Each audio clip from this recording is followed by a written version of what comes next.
Line up, you f***ing nerds. Who wants a shot at the champ? They bring the heat. Francis Ngannou is the hardest puncher in the history of fighting. They bring the knowledge. If you think this fight is going 5 rounds, you are out of your mind. They bring you the picks. The dog is getting it done in this one. We deliver every single week. We're bringing the heat, ladies and gentlemen. The money line. Don't miss it on the MMA Experts channel each week. UFC Belgrade Moneyline coming at you guys with the updated prediction show. I am AJ, joined as always by my guy Mike Finch. What's up, dude? I'm good, dog. Remix. Don't call it a comeback. The second money line of the week, AJ. Woo. AJ, you missed me. I missed you, man. I'm like, we got to just run it again. Might have to go 5 days money line. We'll break down the card just on repeat.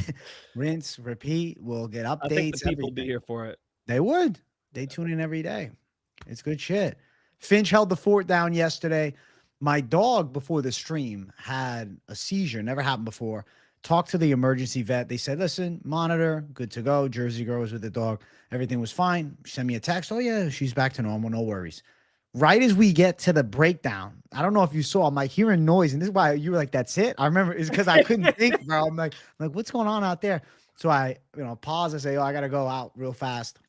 Yeah, that happened again. Dog had a second seizure. So took her to the emergency vet, and then they kept her overnight, gave her some medication, potential old age epilepsy. She's almost 9, right? So with older dogs, it's a risk that comes.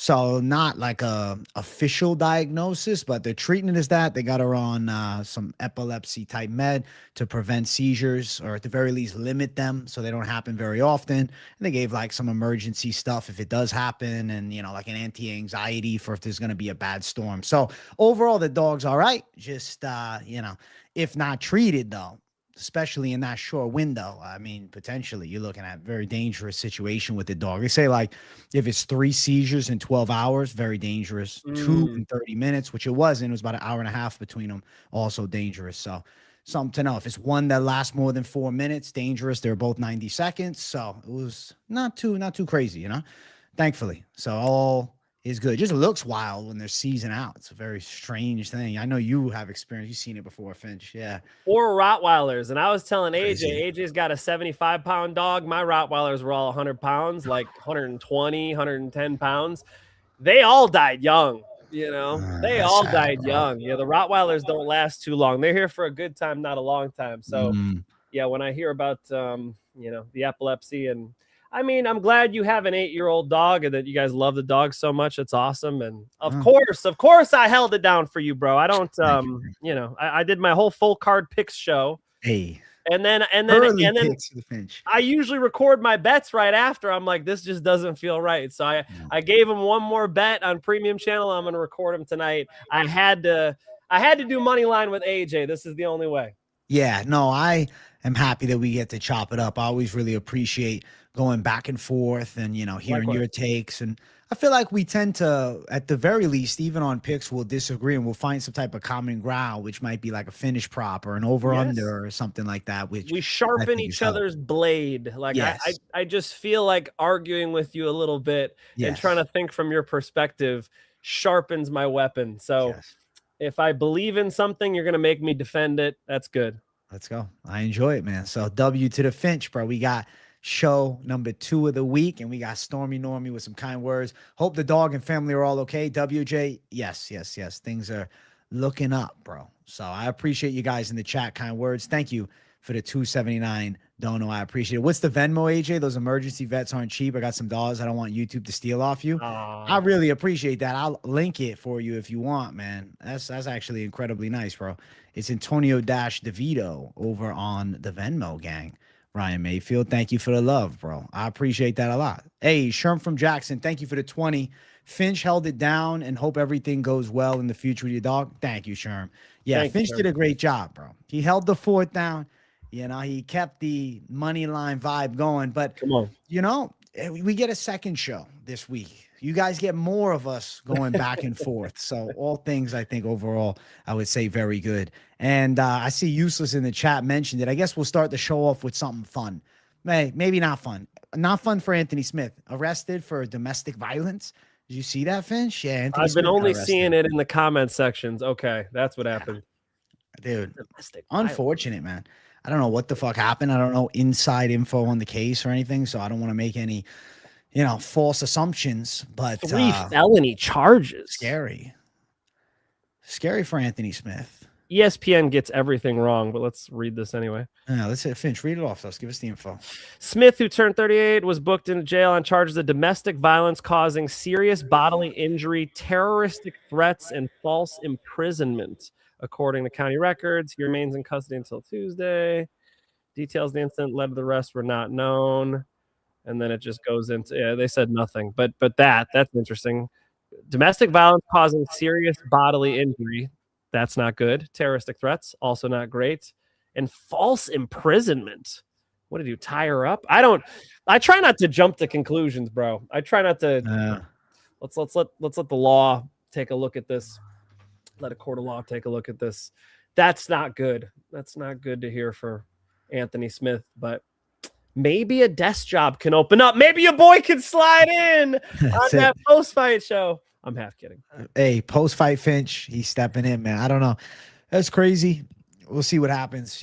Obviously, got to go by the American way. It's innocent until proven guilty. As of right now, he's being charged. You gotta. Details. You right? gotta.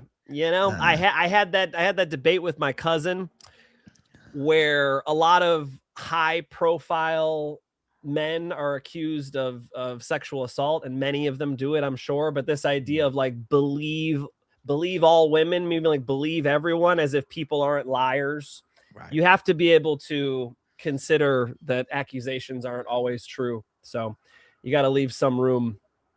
Who really knows? What we definitely know is it's not good for Anthony Smith, and he just got out of jail today. Those are two facts that, if you trust ESPN, which I don't, those are two facts that they just stated. That's sad. Yeah. Jay Duncan Seatbelt, thank you for $4.99. AJ threatened Anthony Smith's family. Not true. Not true. Not true. Don't bring AJ into this, bro. Don't bring me into this shit. AJ's got enough on his plate, bro. He don't need Holy the FBI shit. knocking on the door. I was worried about the White House terrorism thing with that former student of mine. That was crazy. I was like, first of all, I have to say something. But secondly, am I going to get a phone call now? No, they don't give a shit. Shit. Hey, Ryan Mayfield. Could go if you want to send me something. I'll give it to you real quick. I got Cash App. There's a PayPal link on my Fight Companions. I don't know if they have that in Australia.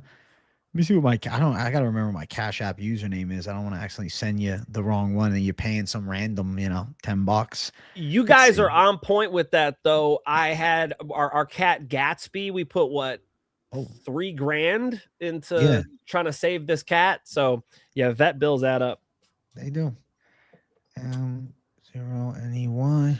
All right. You can try that. Then the PayPal link, the description of my last Fight Companion. I'll send it to you in the chat, man. I'll get it up and we'll keep the show going. Let me grab it real quick, Finch Meister. Real quick though, Finch. I think you gotta talk to the people.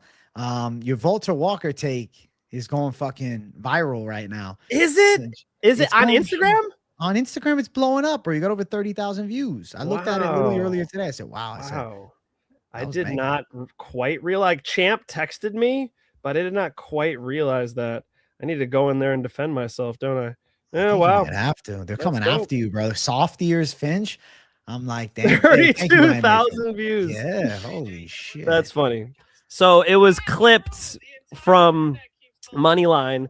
From the comments I saw, people are confusing two different things. So it's very important to understand that the average jiu-jitsu black belt, everyone I've ever known in my life, the commentators, everybody agrees, we all agree that the submission that Walter Walker hit Peter Griffin with was the shin bone digging into the lower part of the hamstring as he brings his hips forward with that body lock, creating a gouging effect, or dare I say a slicer, where the shin bone goes into the hamstring. Nobody disagrees with that, except for random people on Instagram, apparently. But nobody disagrees with that.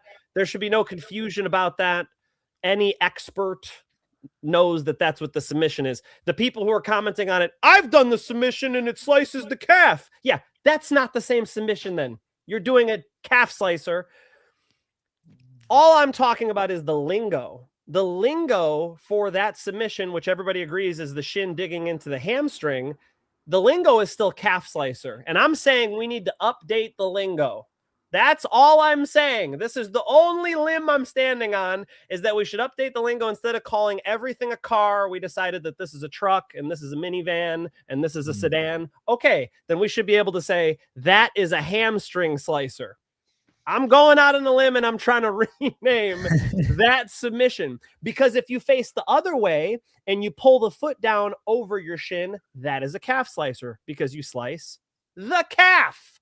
So all I'm saying is when you're slicing a hamstring, it should be called a hamstring slicer. My one and only point, not to be confused. And shout out to Champ, because he's the one who clipped that and he just sent it to me. And I was like, post it. I was like, run it. And sure enough, we pissed the internet off. Hey, they're pissed, man. But hey, it's good fucking interaction. OG Herb, thank you for $9.99. Feel terrible for the pup. Sorry, AJ and Jersey Girl. Hard to deal with. Stay patient, bro. Love the commitment to the game. You always display, AJ. Huge props. Thank you for the love, bro. Thank you for the $9.99. We appreciate you, bro. You're the man, OG Herb. Thanks for the kind words.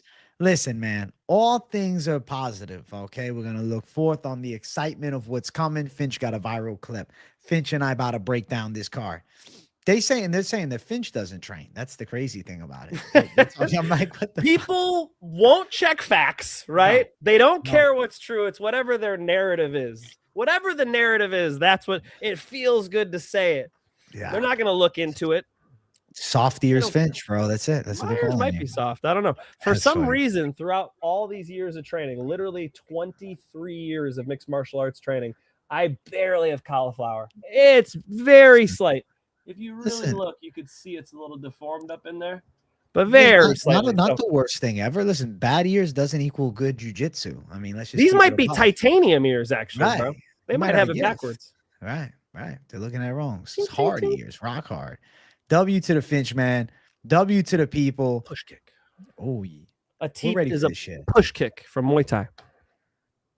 Obrigado. Shama. Finch, man. 7-Up in the hand. I got a ginger ale. Are you ready to break down this car with me, man? It's the 0 sugar because my mother-in-law's in town. That's crazy, bro. I want extra sugar. Okay. I like the 0 sugar flavor, actually, man. AJ's a 70-year-old man in disguise. That's okay. Yes. Let's break these fights down, AJ. Let's do it. UFC Belgrade coming at you guys. Finchman and I are here for the official show of the day. All right. Make sure you all hit the like button for us. Subscribe if you're new. We're going to get into these fights and start it off with the ladies going after it. We got Marina Spasić versus Stephanie Luciano. I favor the side of Luciano. I like that UFC experience. I think that she's going to have a bit of a speed edge over Spasić. Now, to be fair, though, Spasić has a striking background, kickboxing and Muay Thai, and she's pretty decent. I like her forward pressure. I like her style. She's willing to exchange and throw big shots.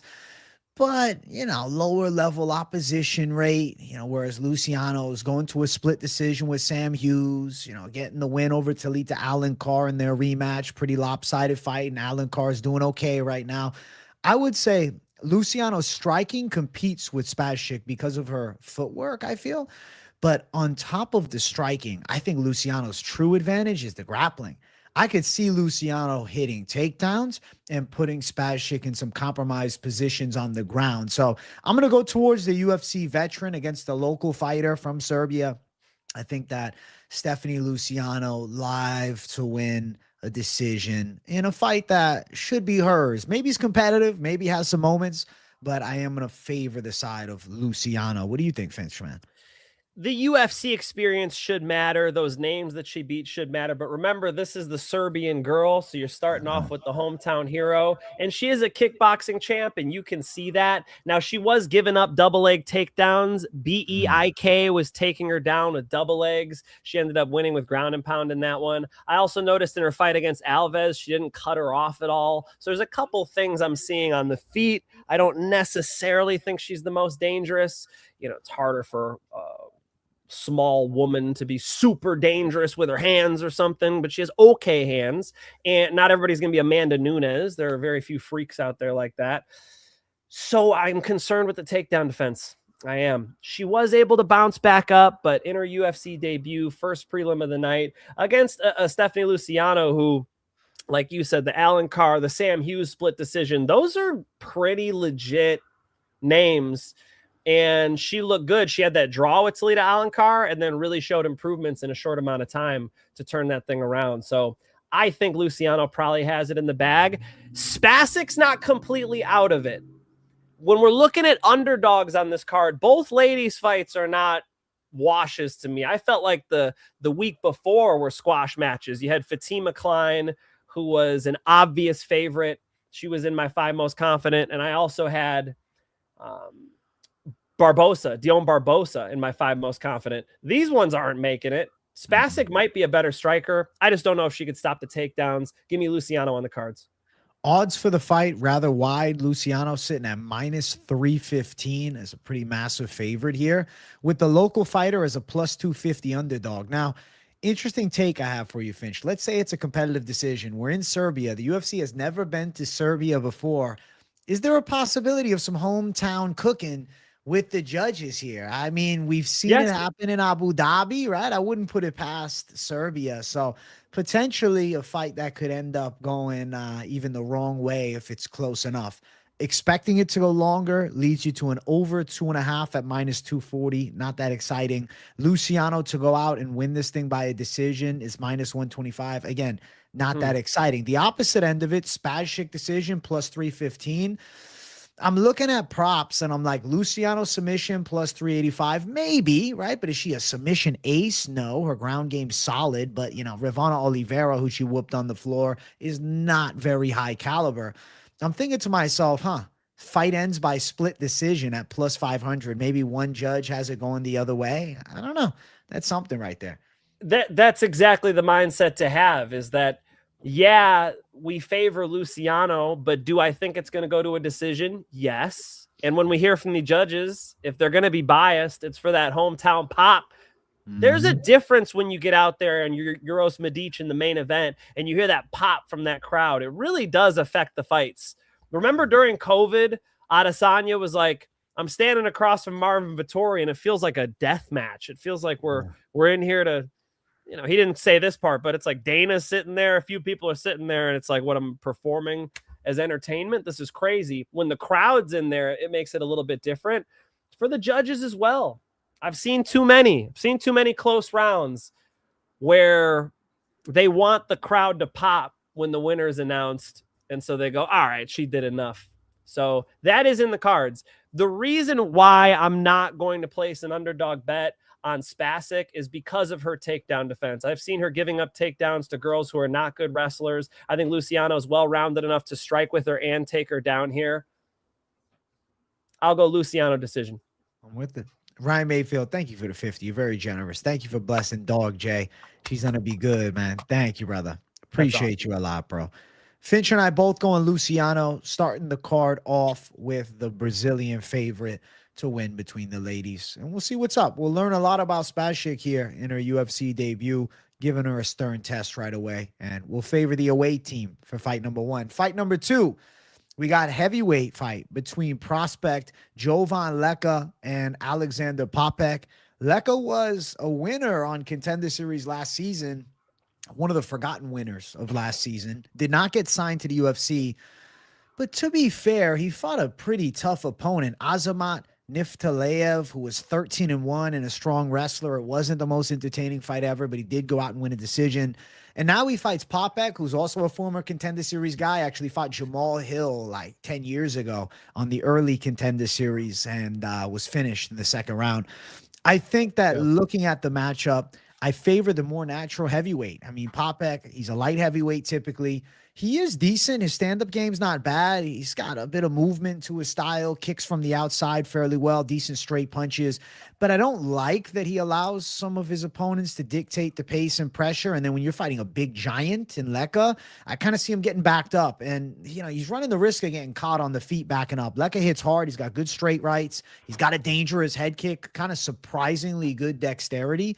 It's actually a skill set that Leka brings that I think truly is capable with showcasing good stand-up, right? Like, I think Leka's game could be more of the style that the UFC was looking for, you know, even on Contender Series, if he just lets more shit go on the feet, because his striking's good, but he finds himself on top of people and kind of a lay and pray merchant at times. I think it's because he's so physical from top position, and he is very heavy with ground and pound and control. So I think Leka could end up getting on top of Poppeck, maybe ground and pounding him. I think if he chose to just strike live for a highlight reel knockout, but I don't know. It's like his game plan is more to smother people, regardless of, I think, the potential striking skill. I'll favor Leka with the stoppage at some point, but I wouldn't be shocked if he even just won a decision and kind of held half guard, threw some big shots from top, and, you know, just embraced the grind a little bit. So we'll go with Leka over Poppeck. What do you think, Finchmeister? I was kind of impressed with Leka. You know, he had a boring fight on Dana White Contender Series. So they didn't bring him into the UFC. Poppeck, like you said, got knocked out by Jamal Hill way back in 2019. This is a 205er on short notice, taking a real 265-pound heavyweight who's not bad. If you watch Leka, he's got striking capability, the straight right hand. He's got submissions, head and arm choke.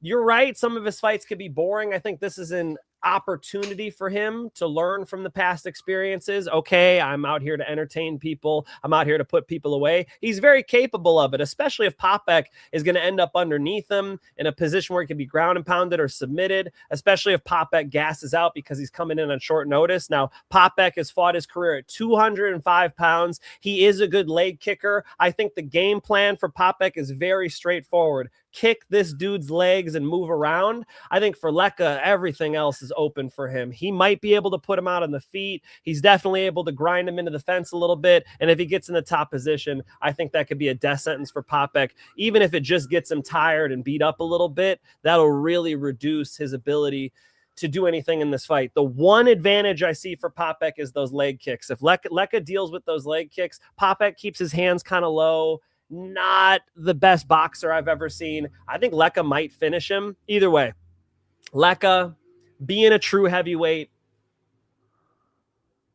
I'll say he finishes him. Leka gets a TKO in the second round.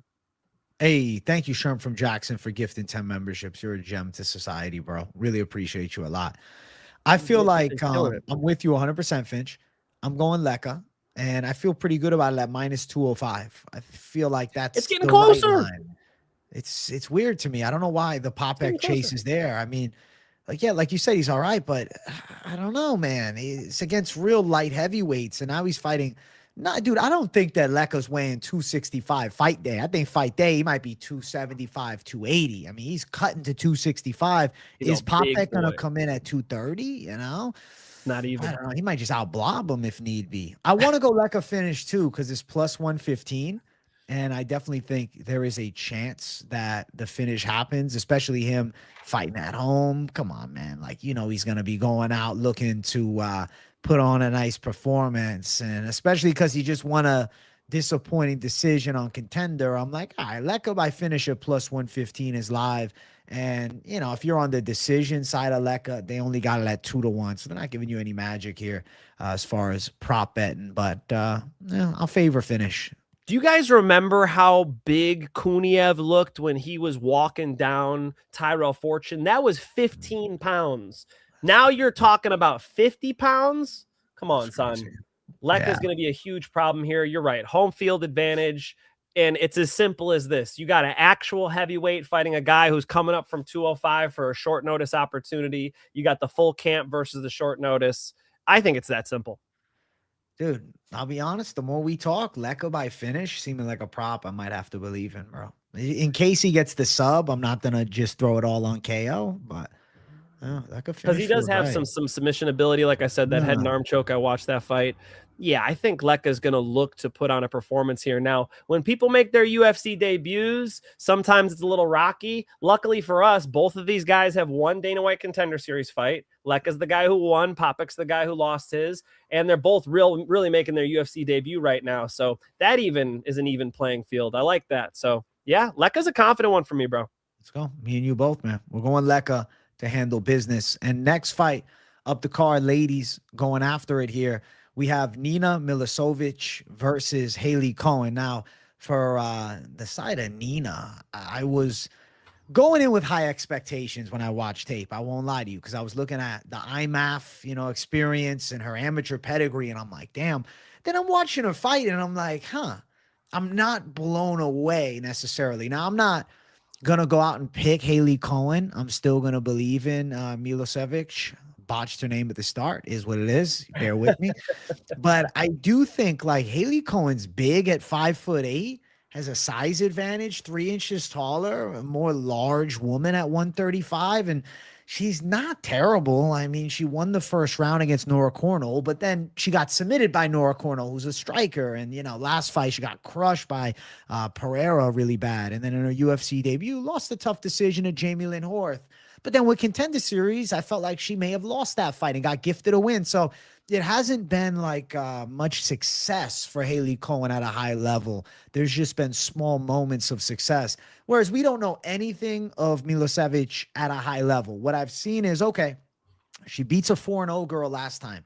But I'll be damned, she was looking a little uncomfortable on the feet at some points, and her grappling was fairly nice, and there's good positional knowledge, and she seems to have fairly refined skills. But I guess I look and I see the odds at -450, and I'm like, what are they talking about? Like, I think she's a good prospect, but -450, she's a completely unproven prospect. So I'll pick Milošević, but I don't feel excited about a 4-1 line. I mean, Hailey Cowan could absolutely make it a bit of a fight.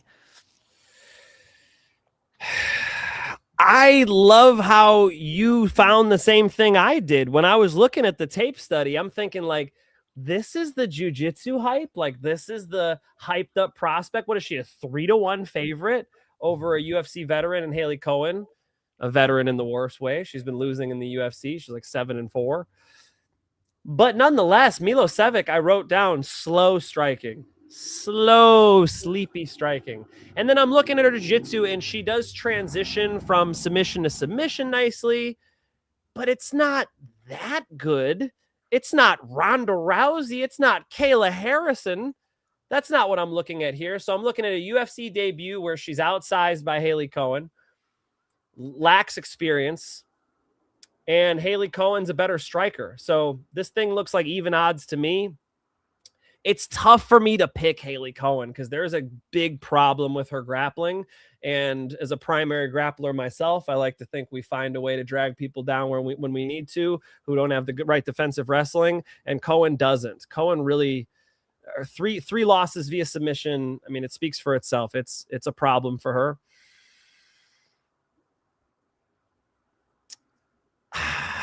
Do I have to pick this fucking thing? Man, I guess Milošević submission is live. Milošević decision is live, but the odds are stupid and I would not chase it. This is another one of those things where it's the UFC debut versus a woman who's been in the UFC for a while. That has to matter. I'm not seeing that reflected in the odds. I don't see an A-level athlete in Nina Milošević. So I think it's a massive issue. Slight lean to Nina Milošević finding an armbar or something, maybe a rear naked strangle, but the confidence is low, guys. I'll keep looking at this one. I did a tape study on Milošević. I got to go back and watch Hailey Cowan's last couple fights again because I'm going off of memory on Hailey Cowan and make a real comparison. But my early gut feeling is that people are really overrating Milošević. I mean, she's a -450 favorite now, so it's only gotten wider. And, they're going to make me bet on Hailey Cowan, bro. It's like at +350. It's tempting because Hailey Cowan isn't a far-fetched underdog, I guess. I'm looking at Milošević's opposition rate. Beat a 4-0 fighter, 1-0 before that, 4-1 before that, 2-6, 0-0. Hailey Cowan did defeat a 7-2 Claudia Leka nearly 4 years ago, regardless of decision being close.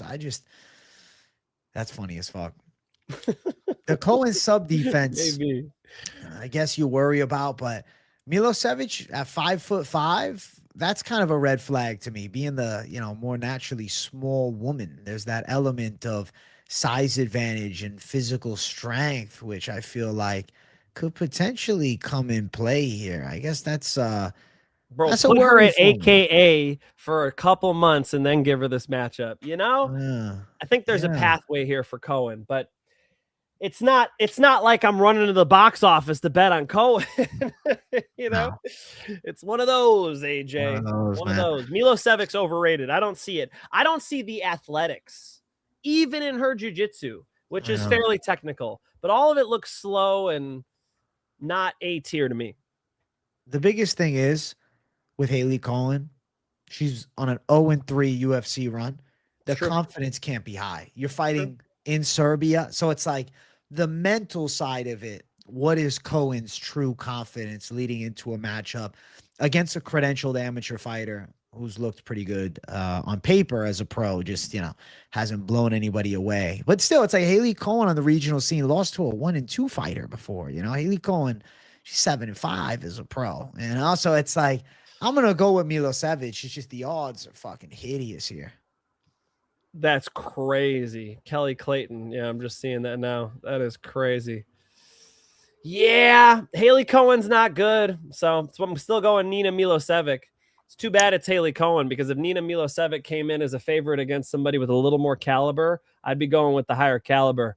You're getting her Monty Rendon, Yeah, honestly, I think Hailey Cowan could be one of the worst UFC fighters on the roster. Maybe it's a good debut for Milošević to get in here. Maybe Milošević could show me another level on the feet, because outside of the UFC, I haven't seen it. She looks very available to be punched in the face.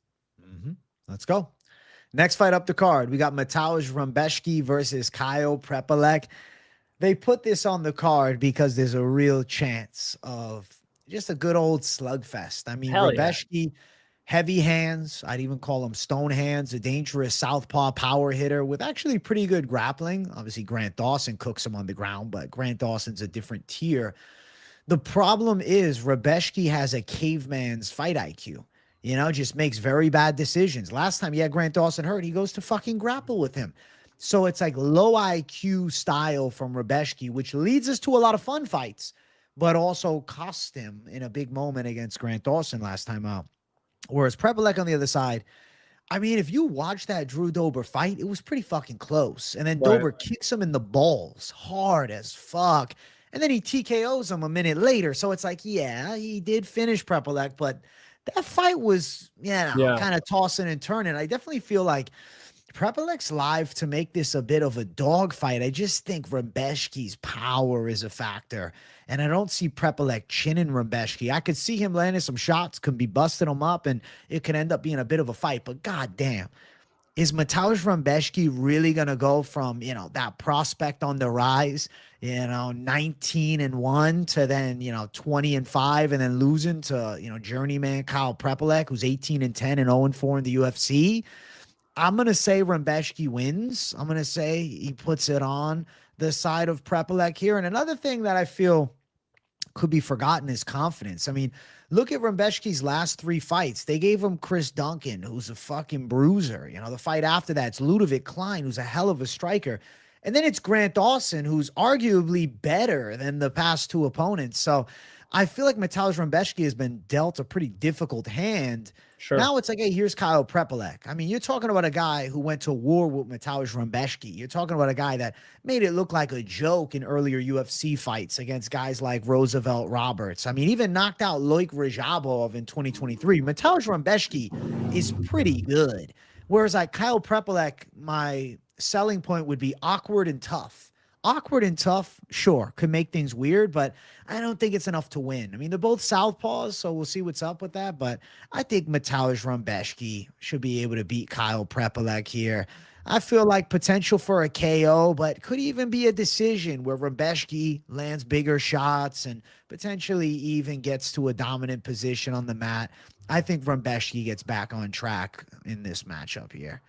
It is a bounce back fight for him. I mean, that's what they're setting it up for. Now, he bleeds when a gust of wind comes by. Like Mateusz Rębecki is very, very susceptible to being cut. And so if Prepolec is smart, he comes out there like Chanko, try to bust this dude open, get him leaking over there in Serbia, and let the judges see that. And if they get into a crazy fight, that could really help him win some rounds. I gotta lean Rębecki, but the odds are stupid, dude. Have you seen how wide Vegas has this thing? The odds for this fight, dude, 6-1. We're looking at crazy odds here. Minus 550 for Mateusz Rębecki. That is disgusting. Prepolec plus 400. I mean, it's too wide.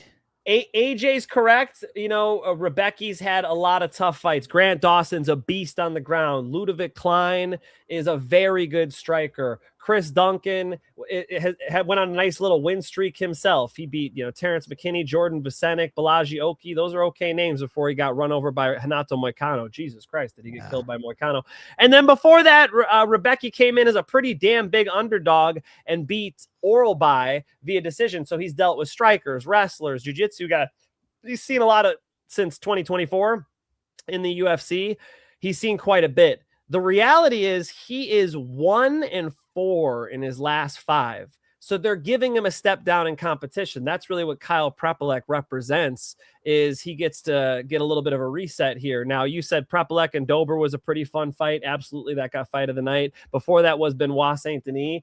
You can make a case that Mateusz Rębecki is a step down, certainly from Benoit Saint-Denis, and maybe Drew Dober too. So an interesting one. I didn't expect the odds to be too wide. When I initially did my picks, I thought it was a pretty easy one for Rębecki. The more I look at it, the more you could see Prepolec making this thing a fight, getting a little bit gritty. I just fail to see where Prepolec has big advantages. I got to go with Mateusz Rębecki. He's going to fight for your money if you choose to put him in a parlay. Honestly, I wouldn't. I think these odds are stupid.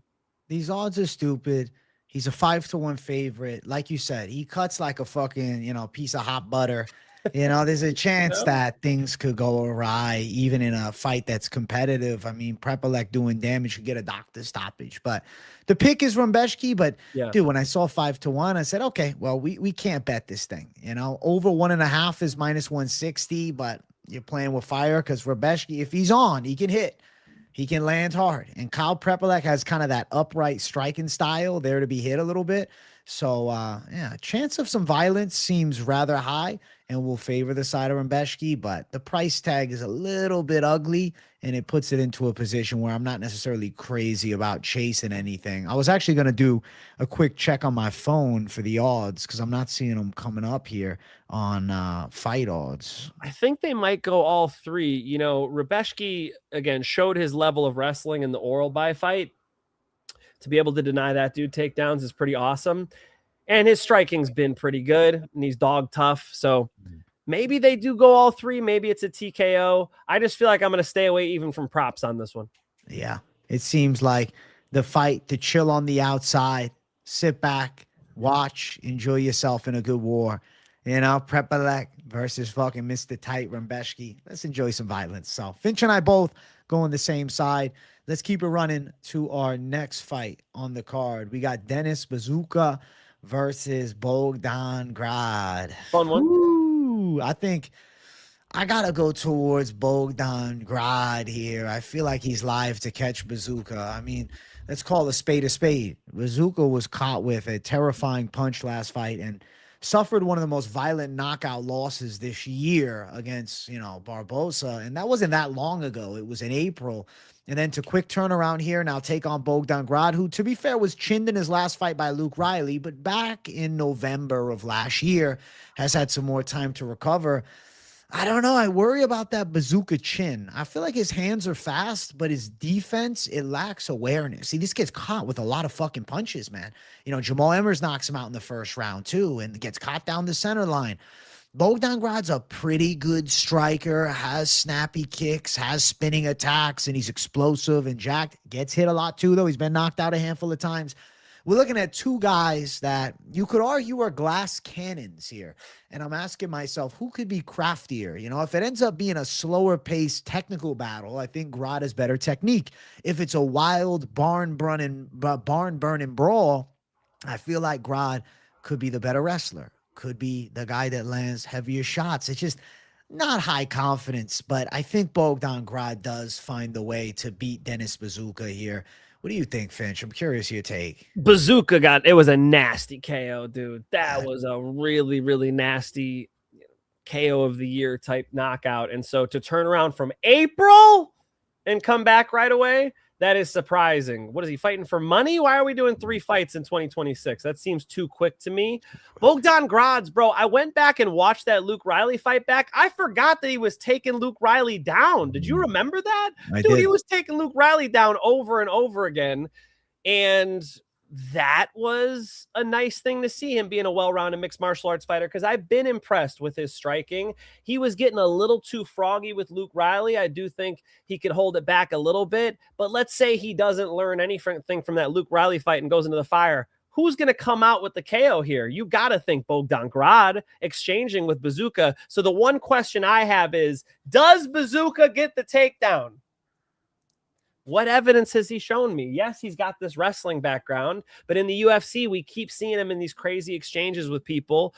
And I can't have trust that he's going to go over to Serbia against Bogdan Grad and all of a sudden the wrestling singlet and the wrestling shoes come out and he does an RAF performance. The best thing he could do is get to top position, do it early, wear on Bogdan Grad, do what George St. Pierre did to BJ Penn, get lactic acid to build up in those shoulders so he has less pop on his shots, even out the striking a little bit and make this thing a wrestling match. What'll he probably do? He'll probably go right into the fire, get smacked with something quick because Bogdan Grad's fast, try to tag him back and get knocked out. I got Bogdan Grad via knockout.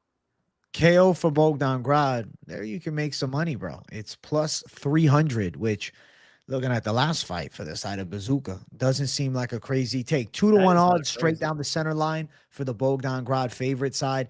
You feeling excited for a potential knockout prop in this one? It's going your name I a little like bit. that line, dude. I think that's the most likely way this thing finishes is Bogdan Grad hits that chin. So plus 300, huh? Yeah. I KO. mean, listen, Bogdan's activity rate from 2025 to now is high.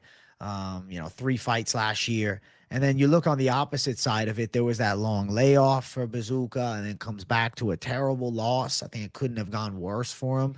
And the reason for the layoff, I'm seeing them talking about it in chat. Yeah, he was suspended for fighting that fan back in the day with Marab. Was that truly the reason? I forgot about that. Yeah. That's funny. Holy shit.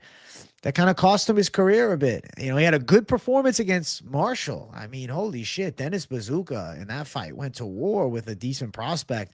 And then to follow it up with what we saw, I don't know. Red flags all around Denis Buzukja and Bogdan Grad, I think, live to slime. I think so too. I see the chat likes Denis Buzukja too, but I'm going to need Denis Buzukja to wrestle here, guys. I don't like the way Mauricio Barbosa knocked him out. I don't like the quick return, and I don't like that he's already the quick return is against a good striker and a striker who actually showing his wrestling to me at a pretty high level in the UFC. I'm almost confident in Bogdan Grad. Let's go.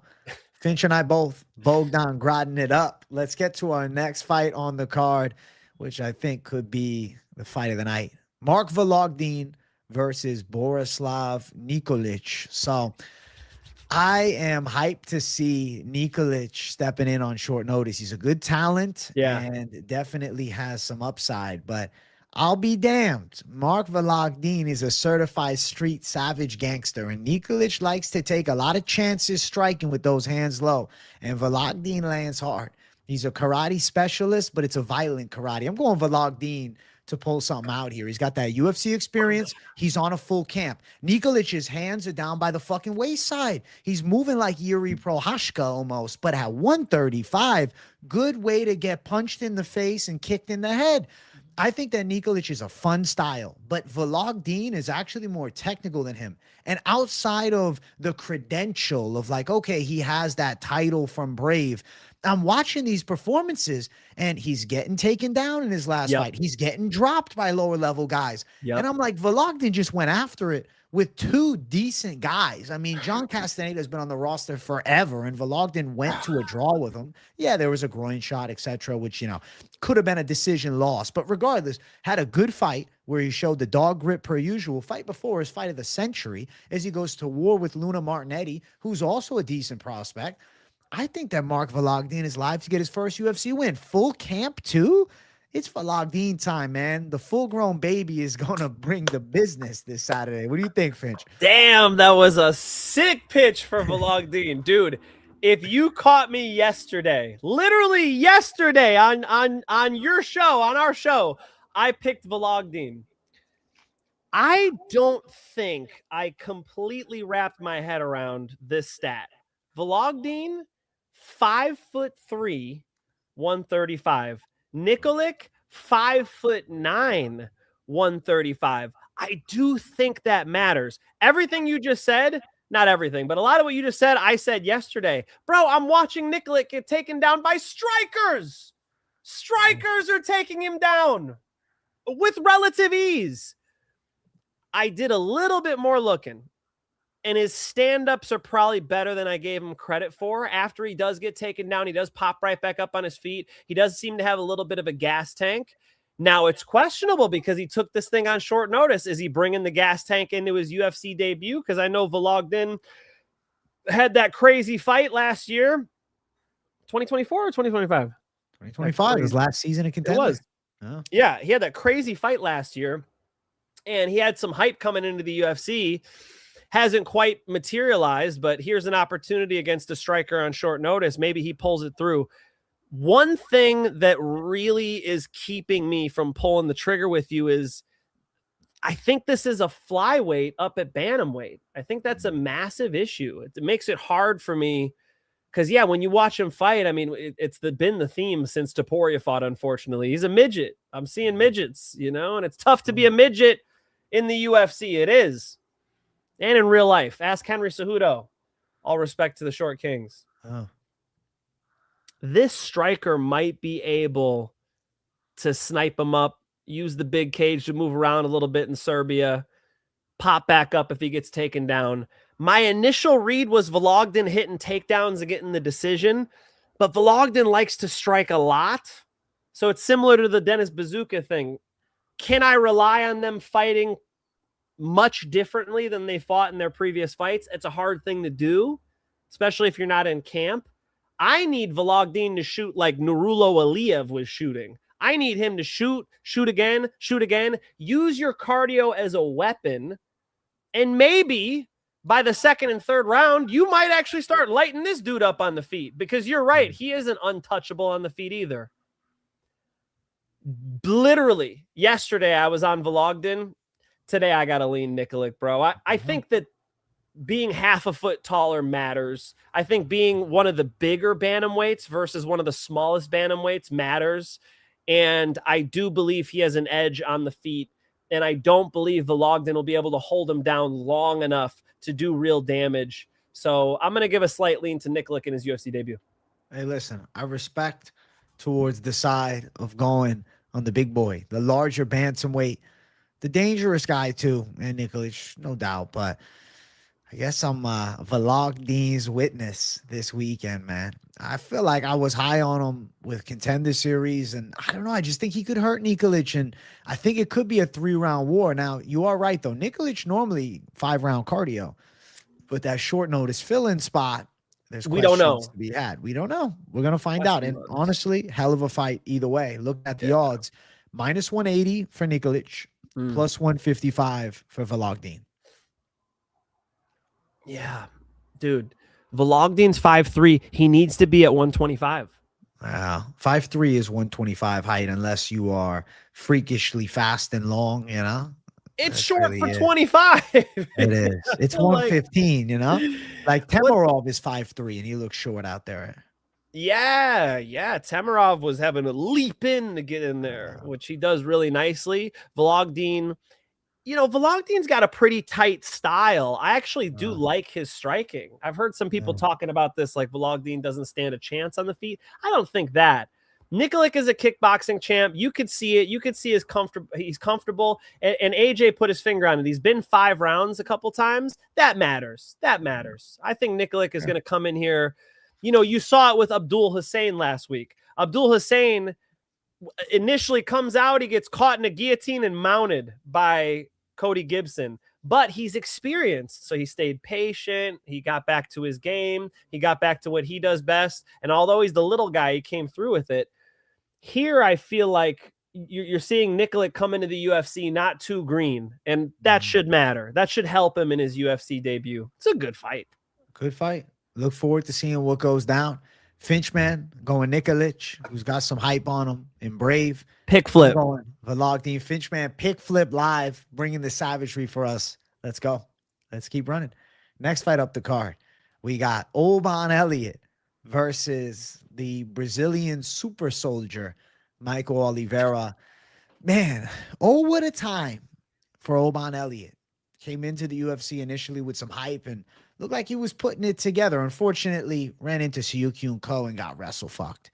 And at the time, Ko was one of the dark horses of the weight class. And then fight after, doing all right with Milošević before getting quickly strangled. And now they give him this Brazilian powerhouse striker who's all the rage of last season's Contender Series. His opponent fought outside of the UFC and then won a fight in the UFC on short notice, Victor Valenzuela. Since that point, Oliveira destroyed him.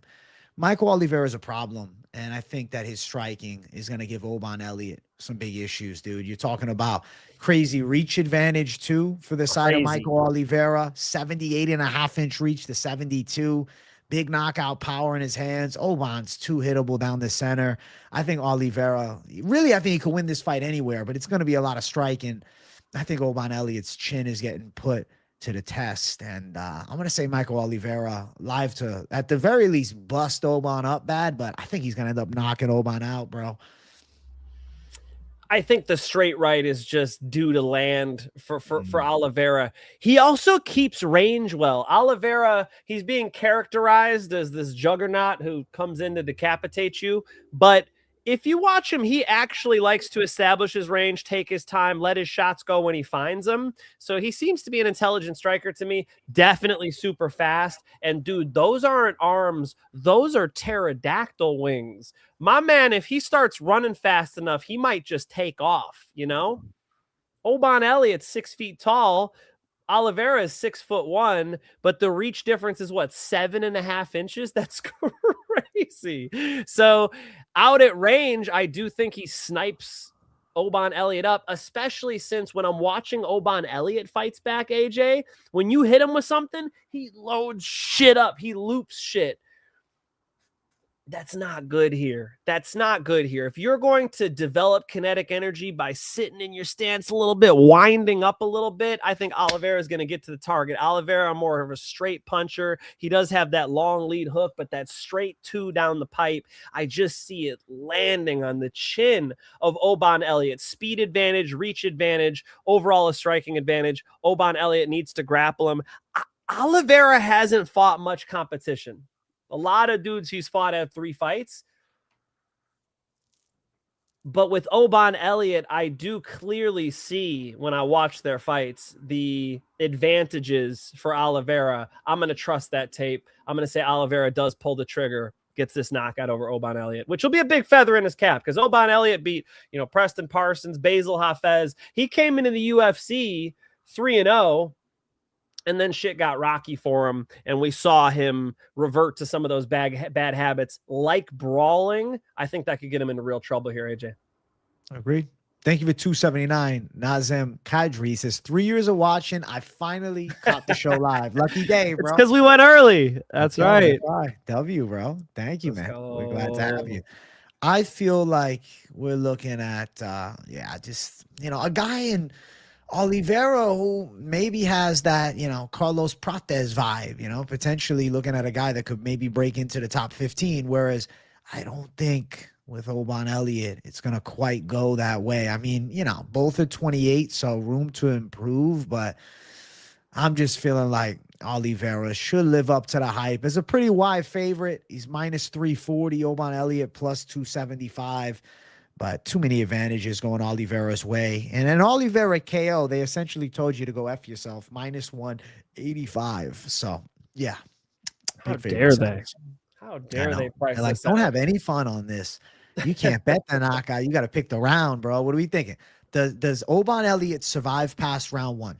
Probably. I think that's the biggest thing I'm seeing here, AJ. And there's another fight like this too, where people keep talking about Oliveira like he's going to sleep him in 30 seconds. It's really not his style. If you watch his tape a little bit more, he's down to slowly work into the fight. No, I don't think round 1. Maybe a little fight starts round 2 prop, I wouldn't fade round 1. I wouldn't go chasing something. Okay. Yeah. Maybe. He's certainly going to have the most pop in round 1, but Oban Elliott, it's really up to Oban Elliott's approach. If Oban Elliott wants to get aggressive, get in this guy's face, try to get his nose bleeding, see what he's made out of, then he's going to roll the dice with getting knocked out in the first round. So I think it's up to Oban when this thing goes down too. If Oban wants to fight smart, I think he's doing a lot of lateral movement, avoiding the boxing and trying to grapple here. Smart strategy would be try and neutralize this beast and get him tired and pull something off late. So we're both going Oliveira with that being said, but it's still a UFC debut. He's a big favorite against a veteran, and we do think he wins, but looking at the odds, you're not getting much for even chasing a knockout. So something to be considered. Maybe you're sitting back chilling. Maybe you're, going after the degen decision side of Oliveira. Oban's got, maybe a bit of a chin to go long. Never been finished in the UFC by knockout. Granted, he got put to sleep by a choke. Granted, outside of the UFC, he's been knocked out twice. So I wouldn't put it past this Brazilian beast to put him away. So it's one of those fights, man, where the odds are just ugly all around. So we'll go Oliveira on both sides. Let's keep running. Let's jump it up to what is the featured prelim of the night. We got Ludovic Klein versus Tofiq Musayev. Finch, you know Tofiq Musayev from Bellator. You know him in real life. I want you to give us the Finchman breakdown of this matchup. Tofiq Musayev showed you guys his wrestling, but I hear people saying, I'm hearing this, that he's not a striker, that he won't last with Nick Klein striking. These motherfuckers need to watch some tape. Tofiq Musayev is absolutely a striker. He was a great striker overseas. He's got fast hands. He does like to bang and brawl and get a little crazy, get that hair flying around a little bit. But for sure, he would consider himself a very competent striker, as he should. Now, he did show that he could wrestle a little bit, and that matters because he's up against a very good striker in Ludovic Klein, who, if you remember, AJ, injured his ankle really bad. Really bad. Essentially broke his leg against Rębecki. He broke his leg. Yeah. And all Rębecki needed to do was go stand up.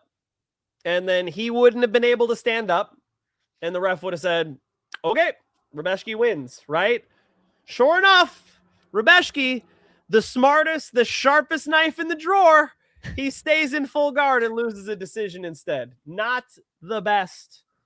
Although he might not have known that leg was as hurt as it was. Ludovic Klein is turning around pretty quick after that injury. I do think that is a red flag. But with that being said, he's a better striker than Tofiq Musayev.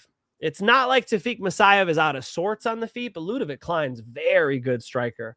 And Ludovic Klein's pretty hard to take down. So if Tofiq doesn't have the takedowns and is behind on the striking a little bit, you could see why you would pick Ludovic Klein.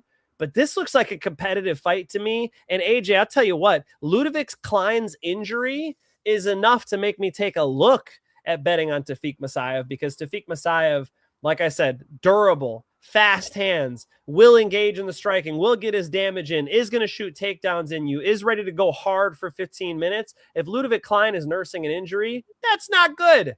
It really depends what Ludovic Klein we get. If he's firing on all cylinders, if it's prime Ludovic Klein, I'll say he defends most of these takedowns, stands up if he needs to, and does have an edge in the striking. Ludovic Klein via decision. respect to the Klein pick. I think I'm gonna go Musayev in a wild one here. Let's go. I feel like dude. Musayev is live to hit some takedowns, and the Klein leg issue worries me. Yes. And let's say something is not at 100%. The man's got to get paid. He's going to step in there and fight. Musayev's a big puncher. He's got good flurries, close range danger with his hooks. The takedowns are strong. The ground and pound, the elbows are nasty. I think that Musayev is live to make it a dirty dog fight, and it could definitely be kind of a wild back and forth one.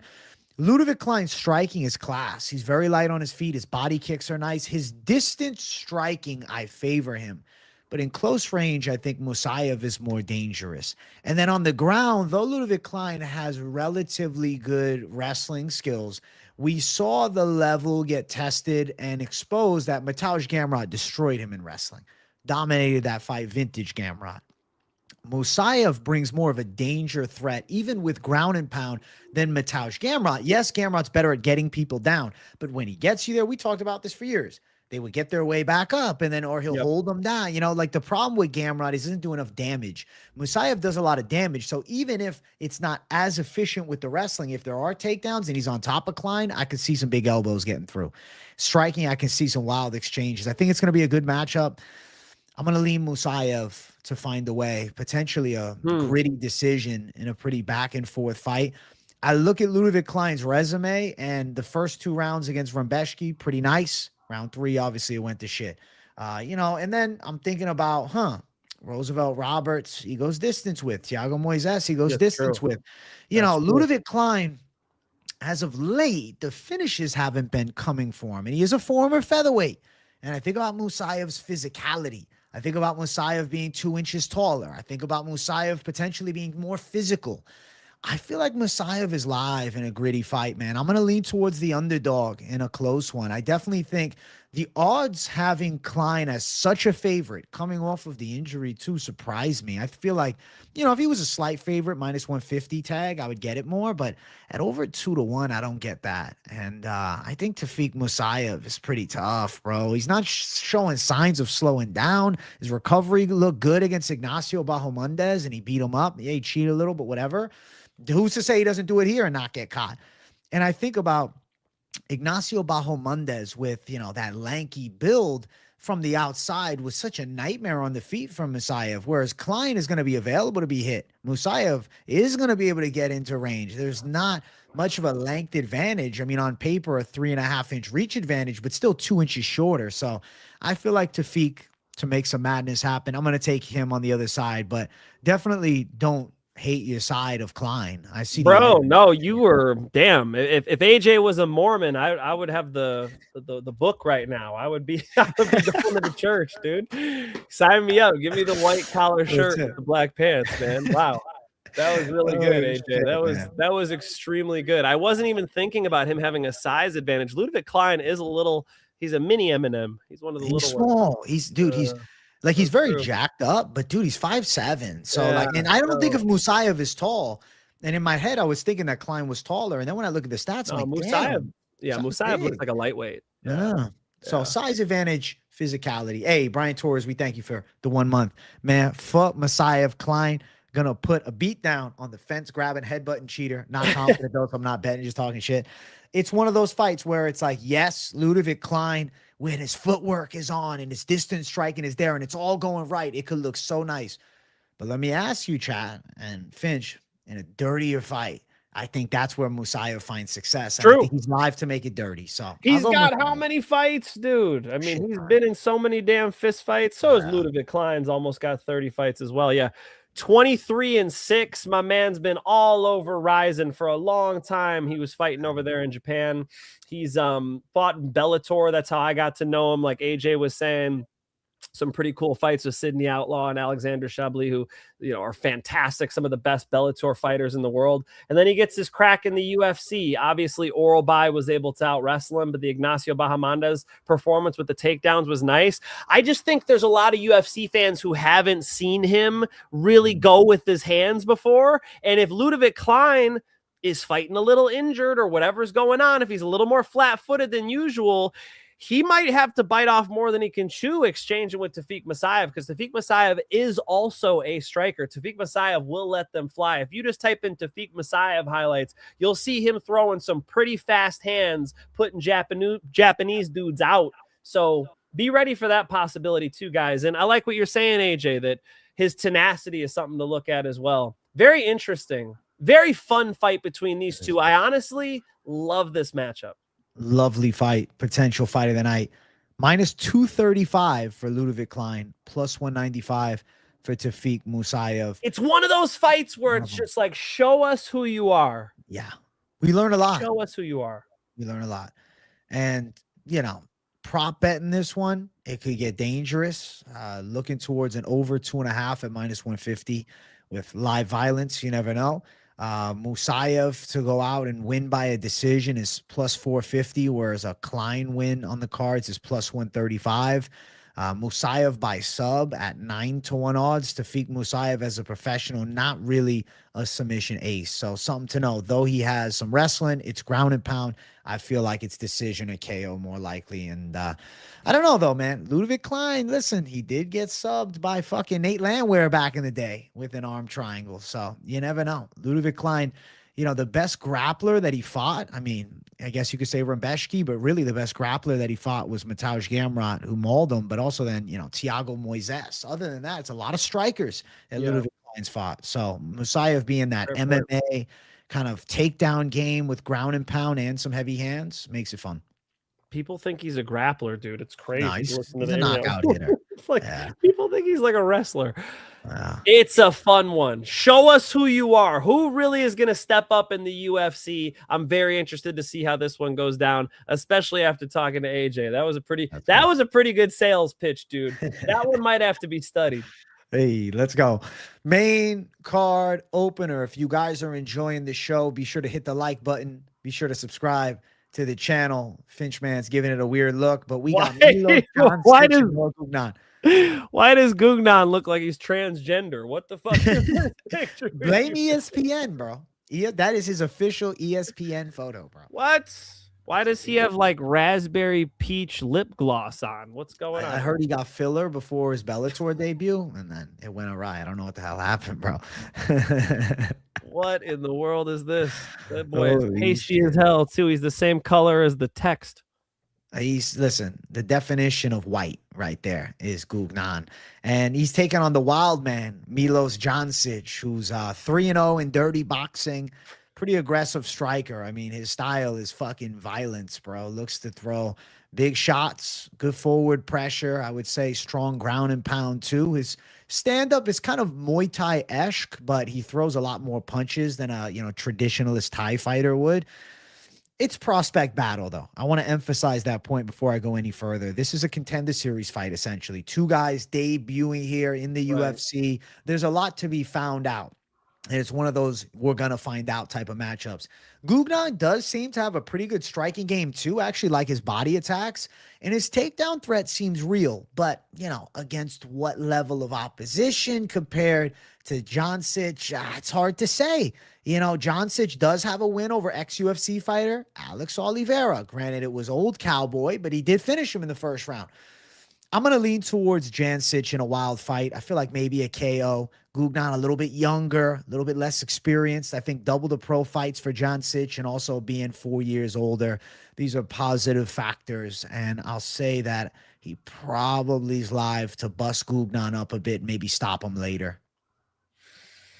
I'll take the transgender from France. I think Gugnon's got this thing because he hits harder. And Miloš Janičić, look at the way he puts his head up in the air. When I'm watching these dirty boxing fights and he throws punches, he goes and he picks his chin up in the air, which is something you shouldn't be doing, especially if you don't do a lot of karate. You better be doing karate, because if you want that head up in the air, you better be able to get right back out of there with good balance. And certainly Janičić does not have that style. I think Janičić gets hit hard when he pulls away from Gugnon. Gugnon's physically strong, physically imposing, puts good pressure when he needs to. And yeah, the takedowns might be there too. Brother, did you know? I'm about to blow your mind if you did not know this. Gugnon and Janicic. The line opened up with Janicic as a minus 375 favorite. I think I have that correct. The line opened up like minus 350, minus 375. It has gone to even odds now. How crazy is that? So, bro, if you like Janicic, you're getting a major discount. The way I'm looking at it as, Vegas completely fucked this one up when they put the lines out. People like us did research and said, oh my God, these idiots completely mispriced this thing. And people have bet up the Gugnon side. So now it's even odds. I think Gugnon just hits harder with more consequence, and I just don't like the habits of Janicic. It's pretty much that simple for me. I know Janicic has more experience. I know that Gugnon is French. I'm okay with it. Gugnon knockout. Respect to the Gugnon side. I mean, listen, you're not going to get a Tofiq Musayev pitch from me on Janičić, bro. I feel like flip a fucking coin. We'll see what the hell happens. And, yeah, no, may the best man win it. Don't plan on laying the hammer down at this point, especially hearing you on Gugnon, which makes me aware, like, all right, Janicic's flaws could be exploited by this young prospect. Now, odds are essentially even now. Minus 102 Janicic, minus 118 for Gugnon. If you like the fight to end by KO, you can get that line at minus 140. Janicic to go out and win by knockout is plus 180, whereas the side of Gugnon by KO, a little bit better odds, plus 240. So let me sit down and chill on this fight, bro. That's what I'm thinking. It's one of those where, like AJ said, it's a contender series fight. It's a UFC debut. Now, the good thing is it's true for both guys. Yeah. A lot of times we see UFC debuts where they go losing UFC veteran versus the newcomer, and you got to figure out, is this losing UFC veteran trying to stick around, or is this newcomer about to gas out, or is this newcomer the real deal? Those are the looks we have to give. This one, it's like, hey, they're both stepping into the UFC a little nervous. Who's going to handle it better? AJ's got the guy with more experience. I do think that does matter, but I think Gugnon has more talent. Respect. Finch going Gugnon, the French savage. I'm going with Janicic, the wild man. And let's keep running up this card. Next matchup on it, we got Vlasto Sipo versus the side of Gilbert Urbina. Let me tell you, bro, Gilbert Urbina is about to get knocked out. I can't pick Urbina, even though he's the vet. I think Sipo's got to be the A side for me. He's a strong pressure fighter. The definition of wild, though, I mean, his style is brawling pressure. He likes to beat the shit out of people towards the cage and rip bombs. Definitely is one of those take one to land one, maybe take three to land one type of stylist. He's been beating some people fairly well on the lower level scene. He's 14-3 as a pro, which is a nice record. And I think there's some upside there. It's Gilbert Urbina on the opposite end of it. Got knocked out badly last time by Uros Medici, welterweight. Granted, he's the main event fighter, and he's an extremely technical kickboxer. And even Urbina was able to crack Uros in the first minute of the fight. With that being said, I think Sipo probably knocks him out in the first round. I feel like I have too many doubts about Urbina's skill set. And even though I don't think Sipo is the most technical guy, he's just such a fucking physical force. I feel like he's going to start this fight fast and overwhelm Urbina. I think Urbina should probably try and look and grapple here, but I would say the issue is that Urbina falls into the wild fights. You know, he can get caught up in those back and forth bangers, and there's a chance of it here. Seppo fights you like you just keyed his car. Seppo's out there, guns a-blazing. Who the fuck are you to step up and try to fight me? It's a very fun style to watch. He brings a lot of physicality, a lot of aggression, but the downside of that is he throws himself into the fire. So do I think Seppo is going to challenge for a UFC title someday? No, I don't. Do I think that his style is fan-friendly and up against Gilbert Urbina, who is one of the worst UFC fighters on the roster, that he can make a splash here? Yes, I do. I think Gilbert Urbina is the wrong customer to be able to come in here and get this job done. Gilbert Urbina is going to need to sit down on his shots when Seppo comes in. When Seppo comes in, don't just back up, and then be on the fence, because Seppo's down to wrestle you. He's down to let his hands go. He's down to bust you up. What Gilbert Urbina needs to do is set a trap. When Seppo's coming forward, sit down, boom, meet him with something, punch him in the stomach, come over the top with the left hook. He's got to be able to set his feet and meet him. And I just don't think Gilbert Urbina's got the balls to do that, especially after getting roughed up in the UFC the way he has. I mean, look at these ways he's been finished. I think Seppo is going to be way too much for him, man. Seppo inside the distance. TKO.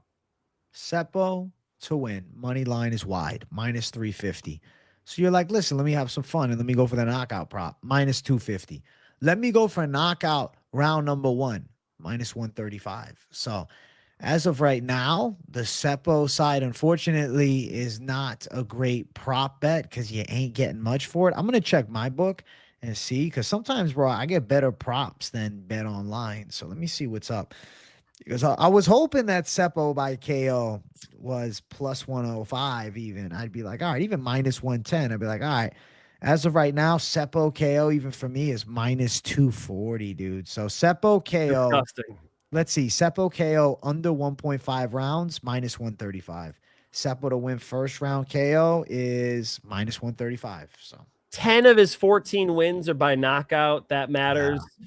Charlie Radke smoked Gilbert Urbina in the first round. If you guys remember that one, I did call that left hook, by the way. Uros Medic smoked him, but he is in the main event, so you can't hate too much. Orion Kosei is the one dub he has in the UFC. Brian Battle beat his ass.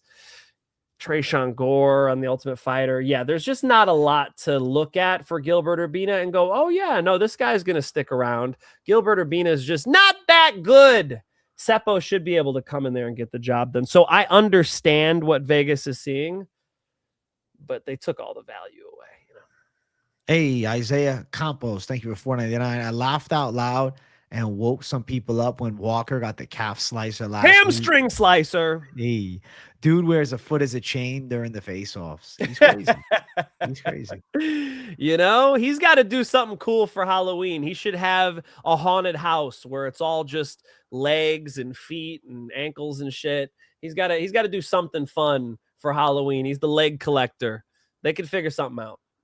Hey, Nazem Kadri, thank you for $2.79. I know you gave a super chat after, but I also wanted to acknowledge we just saw it. You had a super sticker too. What a gem. Oh, thank you guys. Cool. What savages. Love Listen, it. Replay gang in the house. Hey, Sipo all day, bro. What the fuck is going on?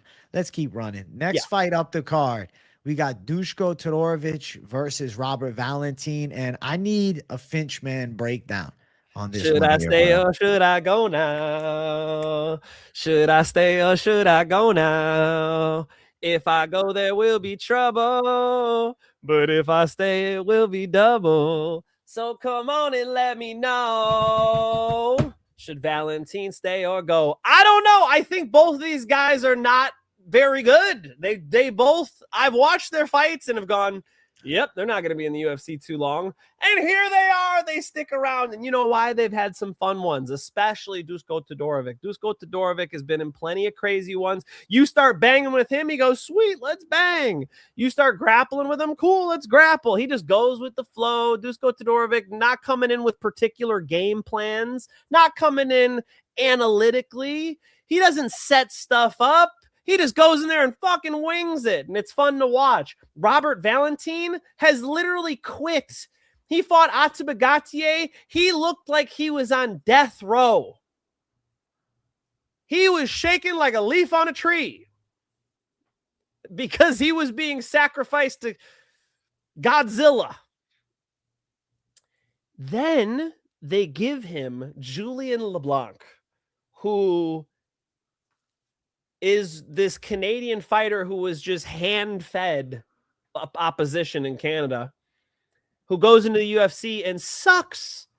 And Valentin was able to just like out-wrestle him. Valentin's a striker, and he was able to out-wrestle him and get the finish. So Valentin steps back in. Now they're going to give him a guy on a serious skid in Duško Todorovic, and well, I guess loser leaves town. That's why I opened up with that song.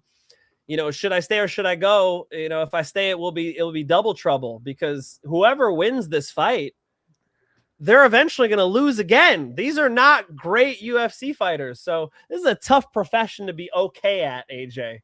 You get what I'm saying? If you're okay at tennis, we lose sometimes. If you're okay at fighting, you're going to get your ass beat. That's a tough way to make a living. So you guys could see how happy I am about this matchup. Honestly, though, again, another example of good matchmaking. Loser leaves town, because one of these guys have to go. I will say I like Duško Todorovic's record way more. I like his opposition way more. Duško has stepped in there as an underdog so many times and made a bit of a fight out of it. I almost could say I respect Duško Todorovic more, but I'm seeing more ways for Valentin to win, because Valentin is an okay striker. I remember once upon a time on The Ultimate Fighter, AJ liked Valentin. AJ got his Valentin shirt. I bro. did. He was fucking ready to go. He was fan letters and shit, man. He was a big fan. Okay. Yeah. And then Valentin got killed a couple times, and AJ, I don't know what happened. Are you still a fan? Listen, man, Valentin is here to showcase some improvement, right? Valentin decision.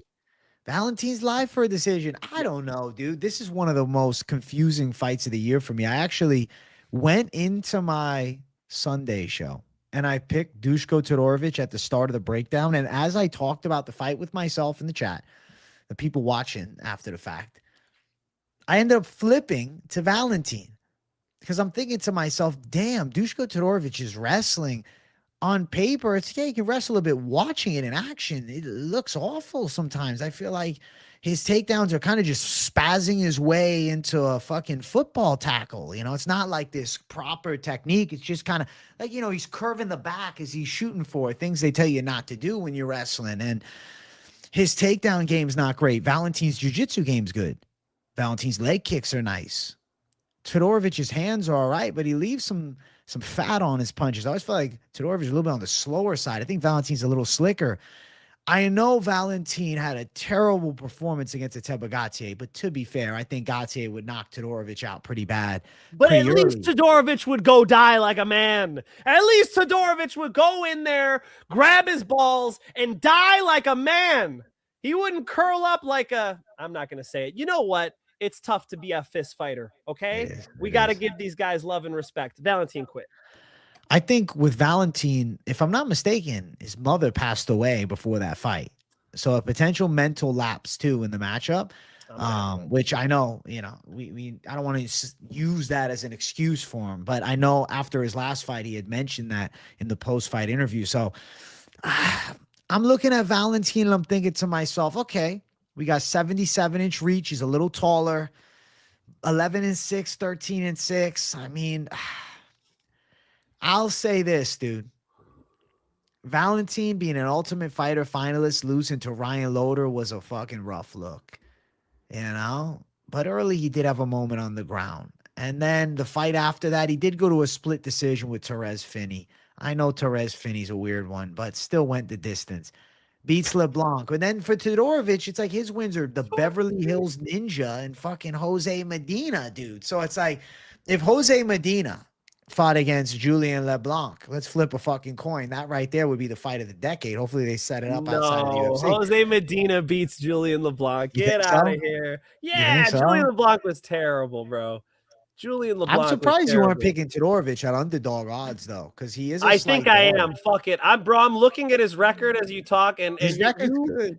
You're a hell of a salesman. I said I'm Mormon after this episode, but I'm looking at these fights, bro. Chidi Njokuani, Christian Leroy Duncan, Mansour Abdul Malik, even Zach Reese, bro. Zach Reese would beat Robert Valentin's ass. Fuck it. I'm going Duško Todorovic. He's only 32 years old. I know he's retarded. But he's Serbian. He's from the region. Serbian. He's a Serbian retard. We're good to go. I feel like I gotta go with that experience, man. I get it, bro. I totally understand where you're coming from. I just live pick flipped. Have I ever done that before? I just live pick flipped. I have.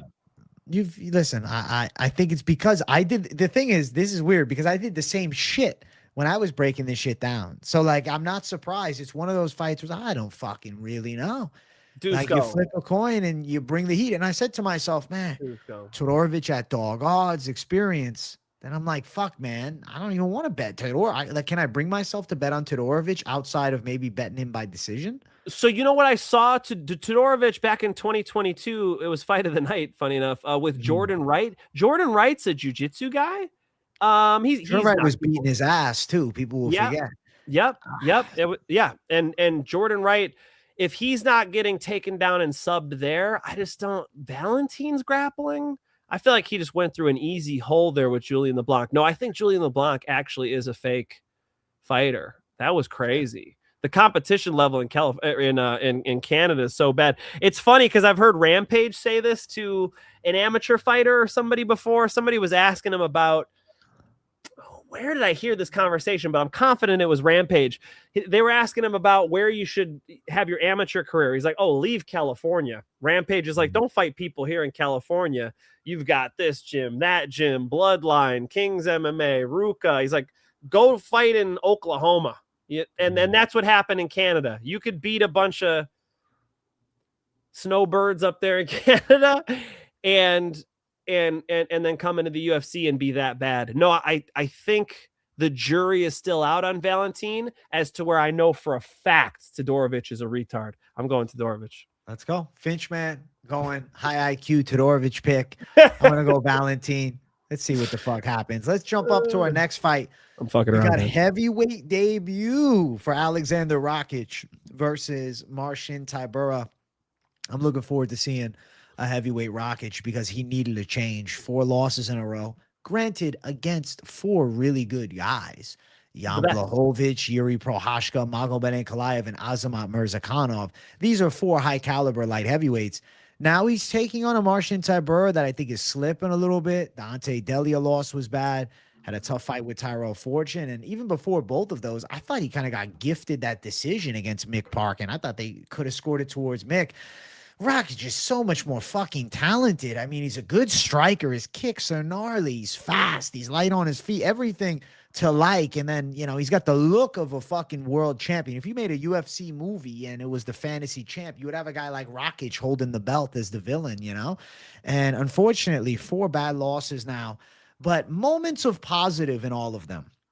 Against Azamat Mirzakhanov, he was wrestling a bit because I knew his camp was a lot of wrestling work. Went distance with Ankalaev. Granny fought like chicken shit there. Won the first round against Yuri Prohashka before getting touched up with punches. And, Jan Blachowicz, he blew out his knee against. I feel like at heavyweight, Rakic is going to be so much faster than a fucking Marcin Tybura. This should be Rakic's chance to get back on track here. Now, Tybura could outblob him. Could be clinch control and pressure. He's a big heavyweight. But Rakic in that big cage, light on his feet, throwing some good shots, maybe throwing up a head kick, rocking Tybura's live. I just feel like, come on, man. I got to go Rakic at heavyweight in his debut. It's an easier weight division, I think, and I hope that he can win, and I'll pick him. Marcin Tybura, I faded in his last fight when Tyrell Fortune was taking him on short notice. That was one I gave out on Premium Channel. Tyrell Fortune Moneyline. We hit it. And you guys saw I picked Kuniev, and Kuniev, you saw what he was able to do. He was able to hurt Tyrell Fortune in the body and get him out of there. That I just think Marcin Tybura is 40 years old, fat, slow, and doesn't care enough. He doesn't seem to care enough. Something to look at here. And this was something that I waited for that Tyrell Fortune fight. Watch weigh-ins with Marcin Tybura, because when Marcin Tybura weighs in at 258 plus, he's just slower. He doesn't care as much. If you look at him at 250, 249, those weigh-ins, it seems like 8 or 9 pounds wouldn't be much at heavyweight, but it does matter with Marcin Tybura.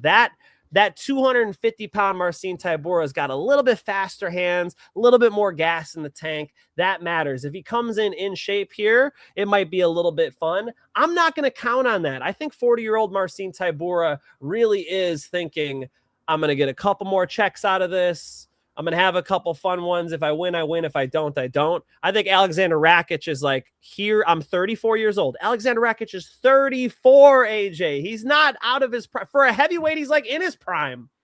So over the next 4 years here, what can he accomplish? Or if you're going to get to Marcin Tybura's age, over the next 6 years, what can he accomplish? I think he's looking at this a lot differently than Tybura is. I think he's going to look at this as a way to test himself at heavyweight. He looks in great shape. I don't know if you've seen any pictures of him.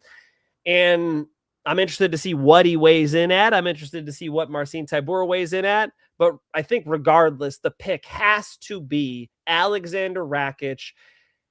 The durability of Marcin Tybura is legit. Maybe this thing does go long, but Alexander Rakic is going to look for the KO, and he might just get it. Alexander Rakic at heavyweight is a much more talented fighter than Marcin Tybura. Agreed. We're going Rakic for the dub. Hey, Skeeby, thank you for becoming a member. Appreciate you, bro. Odds for the fight agree with us, though, Finch, because he's a minus 350 favorite with Tybura as a plus 280 underdog. Now, does he make a splash at heavyweight in a big way by chinning Marcin Tybura? Or does Rakic out-kickbox him, defend the takedowns, and find his way into his heavyweight debut being a clean decision win? Rakic got 9 knockouts as a pro, opposite 4 decisions. What are we thinking here?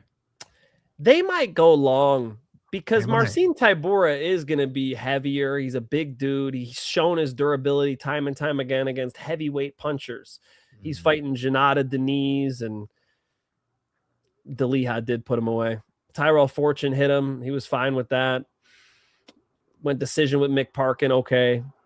He took out Tai Tuivasa in the first round. These are more finishes than I remember. Blagoy Ivanov, he went long. Alexander Romanov, he went long. Alexander Volkov, he went long. We're way back in 2021 at this point. That was prime Tybura, man. Yeah.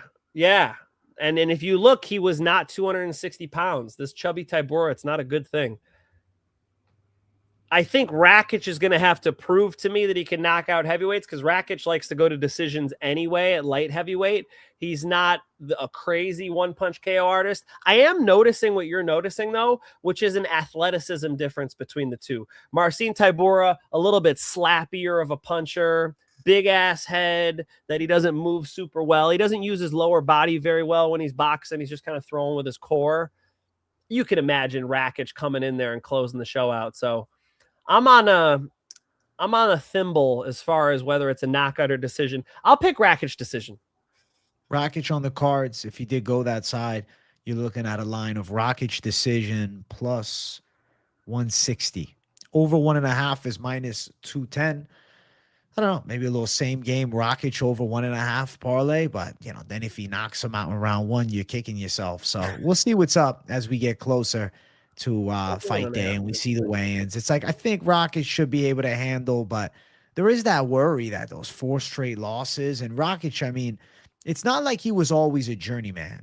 Marcin Tybura, it's been a long time, since he's had a 3-fight win streak. Whereas, Rakic at one point was, 11-1, 12-1 prospect. His only loss was a Volkan Ozdemir split decision as he went to fight Blachowicz. And then kind of just fell apart. So I don't know. There is like that worry of like the confidence element of Rakic, but I think the reinventation of him at heavyweight's a good idea. You gotta look across the cage and see 40-year-old chubby Marcin Tybura and think this is not Magomed Ankalaev. This is not even Mirzakhanov. Like Mirzakhanov's got that bounce and that speed, make you a little nervous. But he's lightning speed fast. Tybura, it's like he's going at half the speed. Literally. That matters, AJ. I'm confident in Rakic here, brother. Rakic, I want to see what's a Rakic over 1.5 minus 120. That's not awful. But, if he does knock him out early, you'll be kicking yourself. But his style lately has been decisions. Let me see. Did Rakic make my...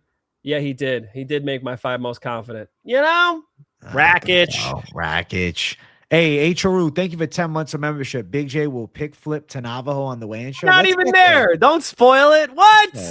Thank you. Oh, my God. Here we go. Oh, I was about to roast them. I guess we still will. Here we go, AJ. What are you talking about? Go on. Co-main event. We have the untested, the unproven Navajo Stirling versus the OG, the definition of unk status in an unk year. The OG, triple OG. I'm thinking Jan Blachowicz is live to win a competitive decision here against Navajo Sterling at 43. I know this is nuts for me. I feel like the leg kick from Jan Blachowicz is live to touch up that lead leg of Sterling, maybe slow him down, time a right hand. Navajo's in on short notice. Is he looking past Blachowicz a little bit? I guess supposedly he was on a bender as he got the call for this fight. He said, yeah, let's fucking run it. He's a good prospect, but against Iwan Kutelaba, he got clubbed a few times. He was on his back. Kutelaba just kind of broke. It was weird. And Navajo Sterling, prior to that Kutelaba fight, his first UFC knockout was Bruno Lopez, who's a pretty chinny guy. Brennison Ibero knocked him out. I mean, shit, a year and a half ago, he's going to a tough fight with Tuco Tokos. And I know it's a 43-year-old Blachowicz. I'm not dumb, bro. I know. But Jan Blachowicz can still move pretty fast for a guy at 43. And like, if we didn't obsess about the number and we didn't look at the age and we just looked at the matchup, we'd be thinking, damn, Jan Blachowicz, high caliber veteran, fought a lot of the best guys, coming off of a draw with Bogdan where he was dropped, but still was able to win that third round and secure a draw. And then you're looking on the other end of it, Navajo Sterling beating the guys that he should beat, consistently fed the opponents to build him up. I've been a Navajo witness, bro.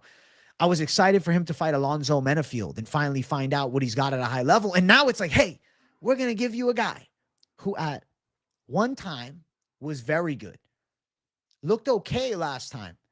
But just a year and 4 months ago, gave your training partner, the #1 contender and now champion, Carlos Ulberg, a damn tough fight. Sure. I'm watching Navajo, and I'm like, he's kind of a slower version of Carlos Ulberg. He doesn't have that same reaction time. I don't think he has that same punch power. He does have the mechanics that are similar to Ulberg. I guess it's one of those maybes, man, where it's like maybe Navajo blasts through him as a younger man should. But are we sure he's that guy? Jan Blachowicz, if you look at the recent resume, it's still competing with Carlos Ulberg. It's a dogfight with Bogdan Gushkov, where essentially Bogdan's only success was that right hand. It's not like he was beating Jan Blachowicz up. He hit him one time hard, dominated the round, got a 10-8. But the other 2 rounds were wins for Blachowicz. And I'd argue Gushkov's a bigger puncher than Navajo Sterling. Navajo, he finds a good straight right into the tie clinch, into the knees, to the body. I'm not blown away with the knockout threat. And I know that in a point fight, Jan Blachowicz at 43 can still mix it up with anybody. Yes, he could get caught clean. Yes, Navajo Sterling is a technician. But I don't know for sure if taking out, I know he's 43, which is fucking nuts, taking out a guy as credentialed as Jan that just recently had a fight against his training partner and looked pretty good, should have beat Alex Pereira, could have beat Magomed Ankalaev, goes to a draw. It's like, those last 4 fights for Jan Blachowicz, small changes, and next thing you know, he's on a 4-fight win streak, and he's the greatest light heavyweight of all time, you know? And he's taken on a kid that has a lot of upside, but got taken down by Tuco Tokos. Got caught with punches on the feet against Iwan Kutelaba. I think that Blachowicz could be live for a surprise, and I'm going to say that experience is the best teacher, and we're going to learn everything about Navajo Sterling here as he takes on a very, very old Jan Blachowicz. OG. Old. Potential anomaly in Jan Blachowicz. A potential anomaly. One of those rare breeds that could maybe pull this one out against a younger guy who hasn't shown himself yet. And Navajo Sterling was taken down by Tuco Tokos. Maybe gets taken down here by Blachowicz in surprise. And a guy in Blachowicz who had success against former training partner Adesanya, gave a good fight to Carlos Ulberg. He's seen the city kickboxing style twice before. So I'll go Jan. I'll go with the OG.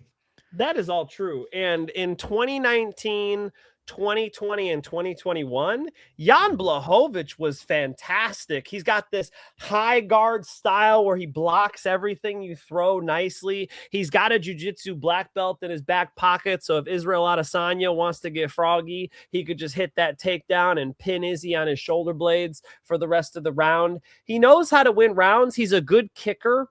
He's a solid kickboxer, and he's Polish power. And Polish power, the power is the last thing to go for these guys. But AJ, he's 43 years old. He belongs in the senior citizens community. He's going to start getting discounts when he goes to the movie theater. This guy's fought 2 times since 2023. a loss and a draw. And the draw was to Bogdan Guskov, who just looked like ass on Saturday. Yes, he took that thing on short notice. He almost got knocked out. Now, he didn't, and he won 2 rounds. It's fair, and power to him. But up here against Navajo Sterling has inches of reach on Carlos Olberg. Navajo Sterling should be able to fight really well on the outside, where Jan Blachowicz does his best work.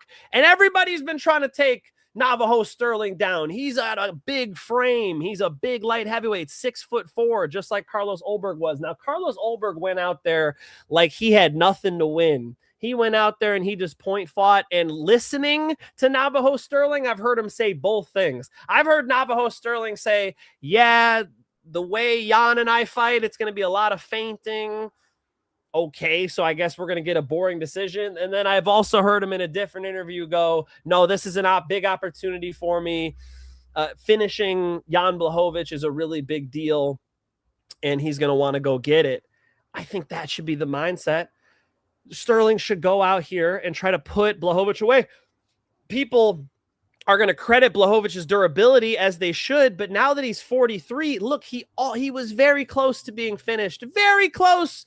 Referee was looking at that ground and pound with Bogdan Guskov. There is definitely a world where Navajo Sterling walks right through a 43-year-old Jan Blachowicz. At some point, he's going to be old. I think 43 is about time. Navajo Sterling's what, 28? Navajo Sterling, again, city kickboxing, you're right, but Adesanya was out kickboxing Blachowicz. It was the takedowns that mattered. Carlos Olberg beat him. So, yeah, he got one win against city kickboxing with some boring-ass takedowns that he won't be able to get here. I really think this is the Navajo Sterling show. I think it's up to Navajo Sterling to lay on the gas pedal. The only reason why I can't lock Navajo Sterling via knockout is because of what you started with. He's taking it on short notice. Him taking this, if he really was on a bender, that's not good. That could be an issue. But even if he was on that bender, even if he is coming in here with a tougher weight cut, which he just said the other day in an interview, he's not going to have a big weight cut. He stays in shape. He's ready to go. Even if those things are true or not, I'm still going to go Navajo Sterling. The real question is it a decision or is it a knockout for me? One of my most confident picks on the card. Yeah. Poetan Sterling. Hey, young OG, thank you for the 5. Hey, welcome back, bro. Let's run it up, stack it back to back live. Weeks live in sweets with honey peach juices. Listen, enjoy the honey peach juice. Thank you for the 5, bro. Very specific. I get it.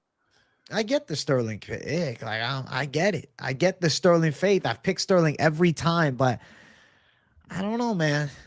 What if I say to myself with a Jan Blachowicz, it's like he's been fairly active now. How? No, he's had 2 fights in since 2023. He had 2 fights in 2025. That's fair. He fought in December. It's fair. He's been active recently. He took 2024 off though. Red flag for me. Could it be he was rebooting the engine and shit? And now he's getting a tune-up. Father time. Peptide era. No man, AJ. Father time. Peptide era. Live for a shock against Navajo. I guess I think Navajo's good, but bro, like, let's not act like against Cutelaba he wasn't in some bad spots. Cutelaba quit against him. Cutelaba just broke. I don't know what the fuck happened. He hit the cage with his shoulder and just turtled up. So I'm like, you know, I like Navajo. I think he's good. Could he go out and win? Yes. But it's like, I'm waiting to be blown away by Navajo Sterling. And there's been a couple of moments I'm like, shit, somebody might end up getting him.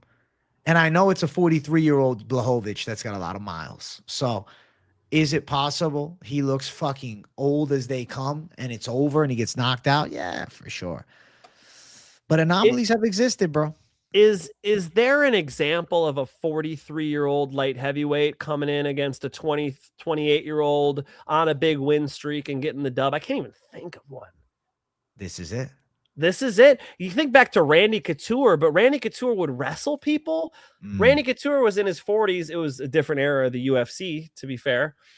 But he would wrestle people against the fence. That's great. You ever lock up with like an old wrestling coach? We had Kurt Onstad, at Lakes High School, where I went to high school in Illinois, bro, you would lock up a Kurt Onstad. You're like, what the fuck is this? You know, they've been wrestling for 30, 40 years and they just feel like a chimpanzee. That's not what we're seeing here. Jan Blachowicz is like a sit high guard striker. Navajo Sterling looks like a terrible matchup for that. In my eyes, Navajo Sterling's a great round winner. He's better than Blachowicz at it.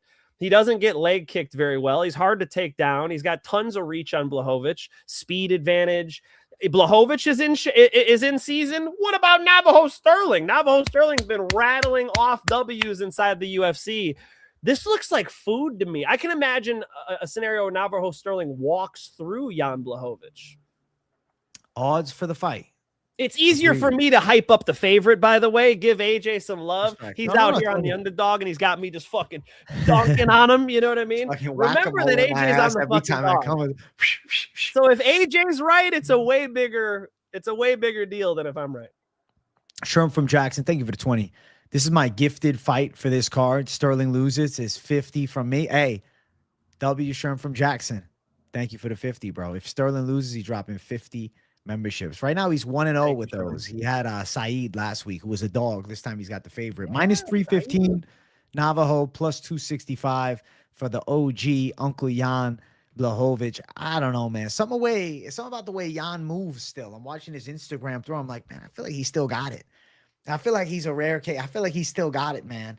And we're in Europe too. You know, we're in Serbia. Maybe he's got a little more Polish power because, you know, the gravitational pull from the direction of country to country is a little closer than if he was maybe in Australia or stateside. Yeah, man. I'm gonna believe in Jan Blachowicz one more time. Navajo Sterling, great prospect, a guy that I fucking rode with all the way up. I like Navajo Sterling. But Jan Blachowicz is a serious jump up in competition from Iwan Kutelaba, 43 or not. I think Navajo Sterling is getting put to the test here. Kutelaba is sloppy, but he did finish him. He did. He melted him. It was like, but like Kutelaba looked like he broke. I don't know what the fuck. He was winning. He was winning, and then he quit. I never understood that. It could look more like the Rodolfo Bellato fight here. Just the style that Blachowicz has, I don't really see his maybe leg kicks. I just don't see him doing a lot with his hands here, AJ. I see a lot of reach for Navajo Sterling. His frame is such a 2026 light heavyweight frame. Blachowicz used to be a big light heavyweight, but I don't think he's going to look like it on Saturday, brother. We'll see what's up. You made it more interesting for me, that's for sure. Let's go. Let's jump to the main event. If you guys are enjoying the show, be sure to smash the like button. If you're new to the channel, be sure to subscribe it up. It's Uros Medic versus Daniel Rodriguez. D-Rod, post-prison D-Rod, Mike Finch. This is fucking crazy. New mythical fighter D-Rod. Battle of Southpaws too. I think Uros Medic is so slick and so accurate. He did get fluked by Punahele Soriano early in the fight, and we seen him caught early in fights. Even Urbina hit him hard, but granted, he still knocked him out early in the first round. I feel like Uros Medic is going to be so much faster than D-Rod. And I know it's fun to hype up the post-prison D-Rod, you know, but, you know, he could look worse. You know, he's 39, hasn't fought in a year, and it's a matchup against Uros Medic, who nearly killed Jeff Neal. That was one of the most brutal knockouts of the year too. And I think that Uros seems to be a bit of a welterweight to watch with elusive striking and nasty hand speed and knockout power, whereas D-Rod's got that good chin, that boxing pressure, those flurrying shots. I feel like 8 times out of 10, Uros Medic should catch that D-Rod chin and put him away. D-Rod, he's got some power, but he's never been like a thudding one-shot killer. It's volume shots, it's toughness that wins him a lot of fights.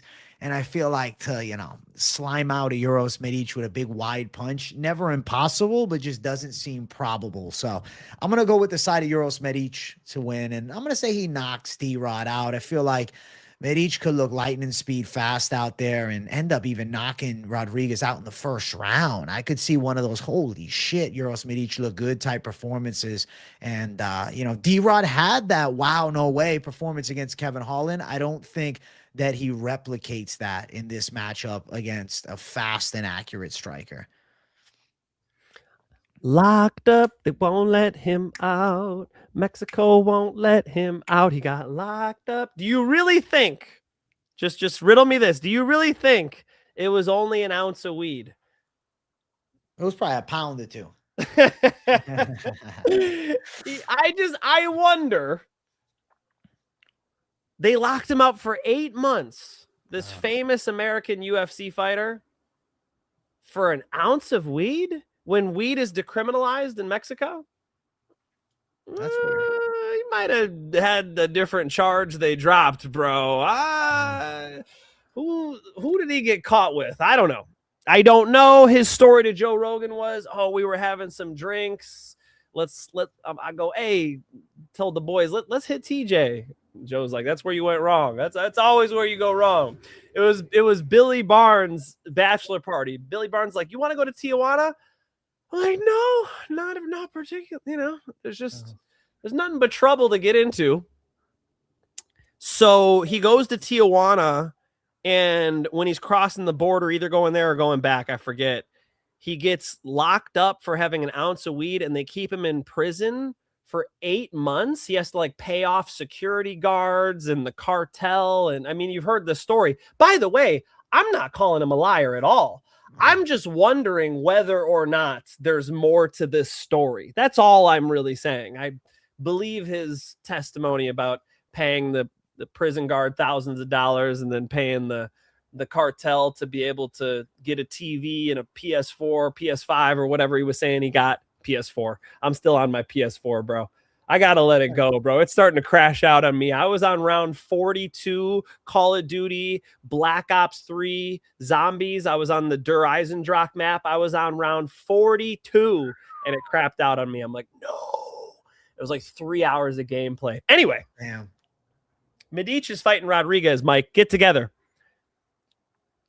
Medic has been putting people out in the first round. I got on the Medic train at the right time. I saw him training at UFC Gym Huntington Beach with Giga and some other guys, and I was like, okay, he looks good. I got to see him spar Marab. That was fun.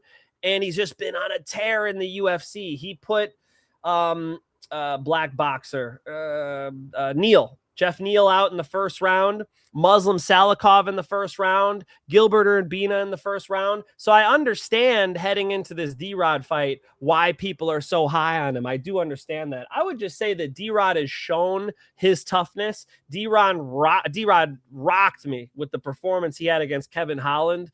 I was telling people I see D-Rod around. I see him at fights. I see him at the gym, and I'm picking against him. I was worried he was going to swing on me and end up in Orange County prison, you know?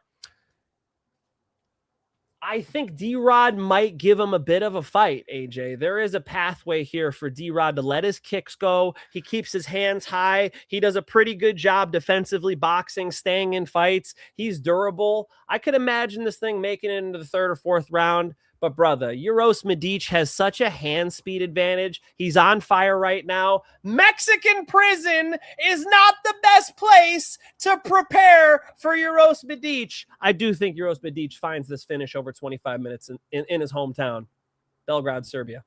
Young OG, thank you for the 5. Yo, this MF scared. I'm from the MF Lou. That's where MF bred. I know exactly what to do when MF pledge and they go back. Word MF dead. Thank you for the 5. All right. Thank you, man. We appreciate the poem. We gotta drop a beat for that one. Dun, dun, dun, dun. That was like some DMX. What am I thinking of? X gonna give it to you. Gonna give it to you, motherfucker. End up. Yeah, that's what that sounded like. I would say Uros Medic, maybe third, maybe fourth round, gets D-Rod out of there. I think D-Rod's a tough customer. There is a gamble that D-Rod runs because early on, Uros Medic he's light on his feet, and whop, he uses that speed really quickly. Uros Medic might put it on him too. Uros Medic is a minus 370 favorite with D-Rod as a very large plus 295 underdog. I feel like Uros Medic is live for this KO for sure. Now, the books are thinking the same thing, minus 250 for a knockout prop. That's no fun, man. I feel as though we're looking at a chance of D-Rod to get knocked out under 1.5 rounds. Plus 135. Medić starts fast, catches that chin early. Maybe we're having a great time. Of course, run that risk with what you're willing to, lose, because that's, risky game. But I feel like Medić is going to look fast early. D-Rod with a year off could potentially look slower. And D-Rod does at times early. I feel like he plays that game. He takes that chance, throws those big shots. And I feel like Medić is fast as hell. Now, of course, Medic's chin is like, I'm not saying it's bad, but he's been caught too. He's been put out bad. So, could D-Rod wing a big power shot? Absolutely. He can box. And hey, listen, Mexican prison, true, not the best place to prepare to do a kickboxing style fight with Medić. But I'm going to tell you, straight hands, though. I'm sure D-Rod got some good work. I'm sure there was some Mexican boxers in there that really gave him some good training. So I'm thinking D-Rod's hands could look better than ever before. We'll find out. Did you see some of his workouts? I did. I was watching. I'm like, damn, like they're putting in real boxing work out there. Yeah, that's cool. He's no spring chicken. No, he's an OG, 39, but in shape. And fuck, bro, this is the biggest fight of his life. Main event. Medić and D-Rod. I'll be honest with you. I think this is just a cool main event. I know you might be thinking it's fucking D-Rod and Medić. I know some people are like, that's not main event worthy, but I feel like it kind of is. D-Rod has crazy fucking aura right now coming out of prison, stepping into a UFC main event. Medić is killing people. And we're also in Serbia. So, Serbia's rising contender, getting the big opportunity. So I'm looking forward to this shit, man. He asked for it. He wanted a card at home. They're giving it. By the way, his home is Orange County, California. I see him around. But both Orange County guys, right? Yes, absolutely. Oh, shit. Absolutely. D-Rod dude in Orange County right now. D-Rod's been training over at Classic Fight Team. He's been getting rounds in. He's sparred David Rivera, my friend. He's sparred Giga. I know he's been sparring a lot of the young guys over there at Classic. And I was telling you that before the Kevin Holland fight. You remember? I was like, dude, he's been sparring these young guns. He might end up looking good. He fucking goes out there and whoops Kevin Holland's ass. That was crazy. That's crazy. I think D-Rod is coming in shape. I think D-Rod's not coming to play no games here. And if you look at the stylistic matchups, like I really thought Medić first round KO against Jeff Neal, Medić first round in those couple that he had since the Pulahane Soriano loss. Here, I think D-Rod's kind of durable. He's definitely a blocking type. Another one with Jan Blachowicz, where they keep the hands high, they want stuff to bounce off the forearms. Maybe that keeps him alive a while, dude. I would just caution everybody who's just chasing first round KO for Medić. He's done it 3 times in a row. But this seems to me to be a more durable opponent, despite the age. Respect. Yeah, I'm excited to find out, man. And I appreciate Sherm from Jackson gifting 10 memberships. I appreciate the hell out of you, bro. Thank you, Sherm from Jackson. And bro, I saw George Royd. That's crazy, by the way. George Royd is just, how dare you, sir? A Mike Finch Dreisendrach mentioned. I messed that up. It was Revelations. It was round 42 on Revelations, dude. I had the Apothecon and the electric thing. I was doing great. I had the Thunder gun and I had like the Black Hole gun. Big fan of Black Ops 3. It's super unfortunate because I love playing zombies lately on the PS5. What's that? I've been playing BO2 Zombies on the PS5. They re-released it. It's been pretty fire. You can play Black Ops 2 Zombies? Yeah, that was my favorite. PS5. Yeah. It might be on PS4. Check the PlayStation Network. Whoa, because I played on Xbox, I think. Black Ops 2 Zombies. Okay. And that was a lot of fun. Yeah, I remember the gun range or whatever. It's got like the barn in the middle with the second story, and you can kind of go around it. I'm trying to remember the maps names, but there were a couple maps I really loved on Black Ops 2. Those are throwbacks. When Black Ops 2 came out, how old were we? Shit. Jesus, it was a long time ago. I will check that out, AJ. How dare you tell me that? Now I'm going to have my baby. I'm going to be playing Black Ops. Shit, man. That's the life right there, man. Fight tape, Black Ops 2, and the baby and the fam. This is beautiful.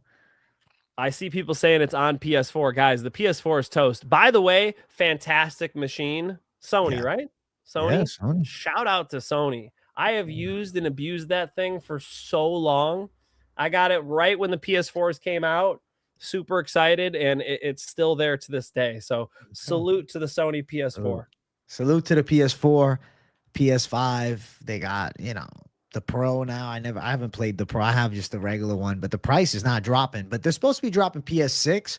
I don't know if you saw the controller model that they released the demo of. It's unofficial, but fucking touchscreen. Like you can, control where the positions are of the buttons and such, which I don't know if I like that, bro. I like the physical controller not to be a touchscreen. I'm on the phone. There was no problem with the controller. Yeah. So hopefully that's just a prototype and that's not the official controller. That's something that I saw literally today on X, and I was like, that's strange. Only problem with the PS4 controllers are they go out too soon, but maybe it's because I've had mine for 15 years, but they go out too soon. I take them off, charge them, and then I play for a half hour and it's dead. I'm like, come on, guys.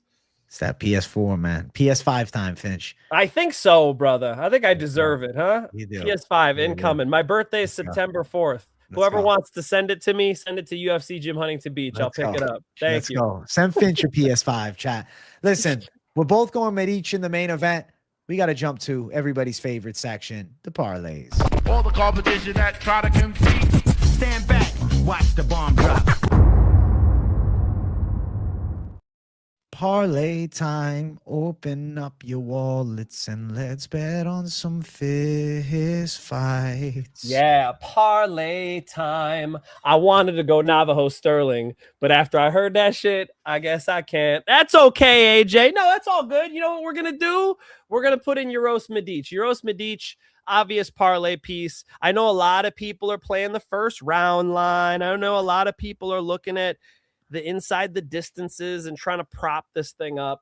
I just think Euros Medic money line makes sense. It would take a lot. It would take a hell of a performance from D-Rod to get the dub here, even if he does make it long. I'm going to say Euros Medic is a good one.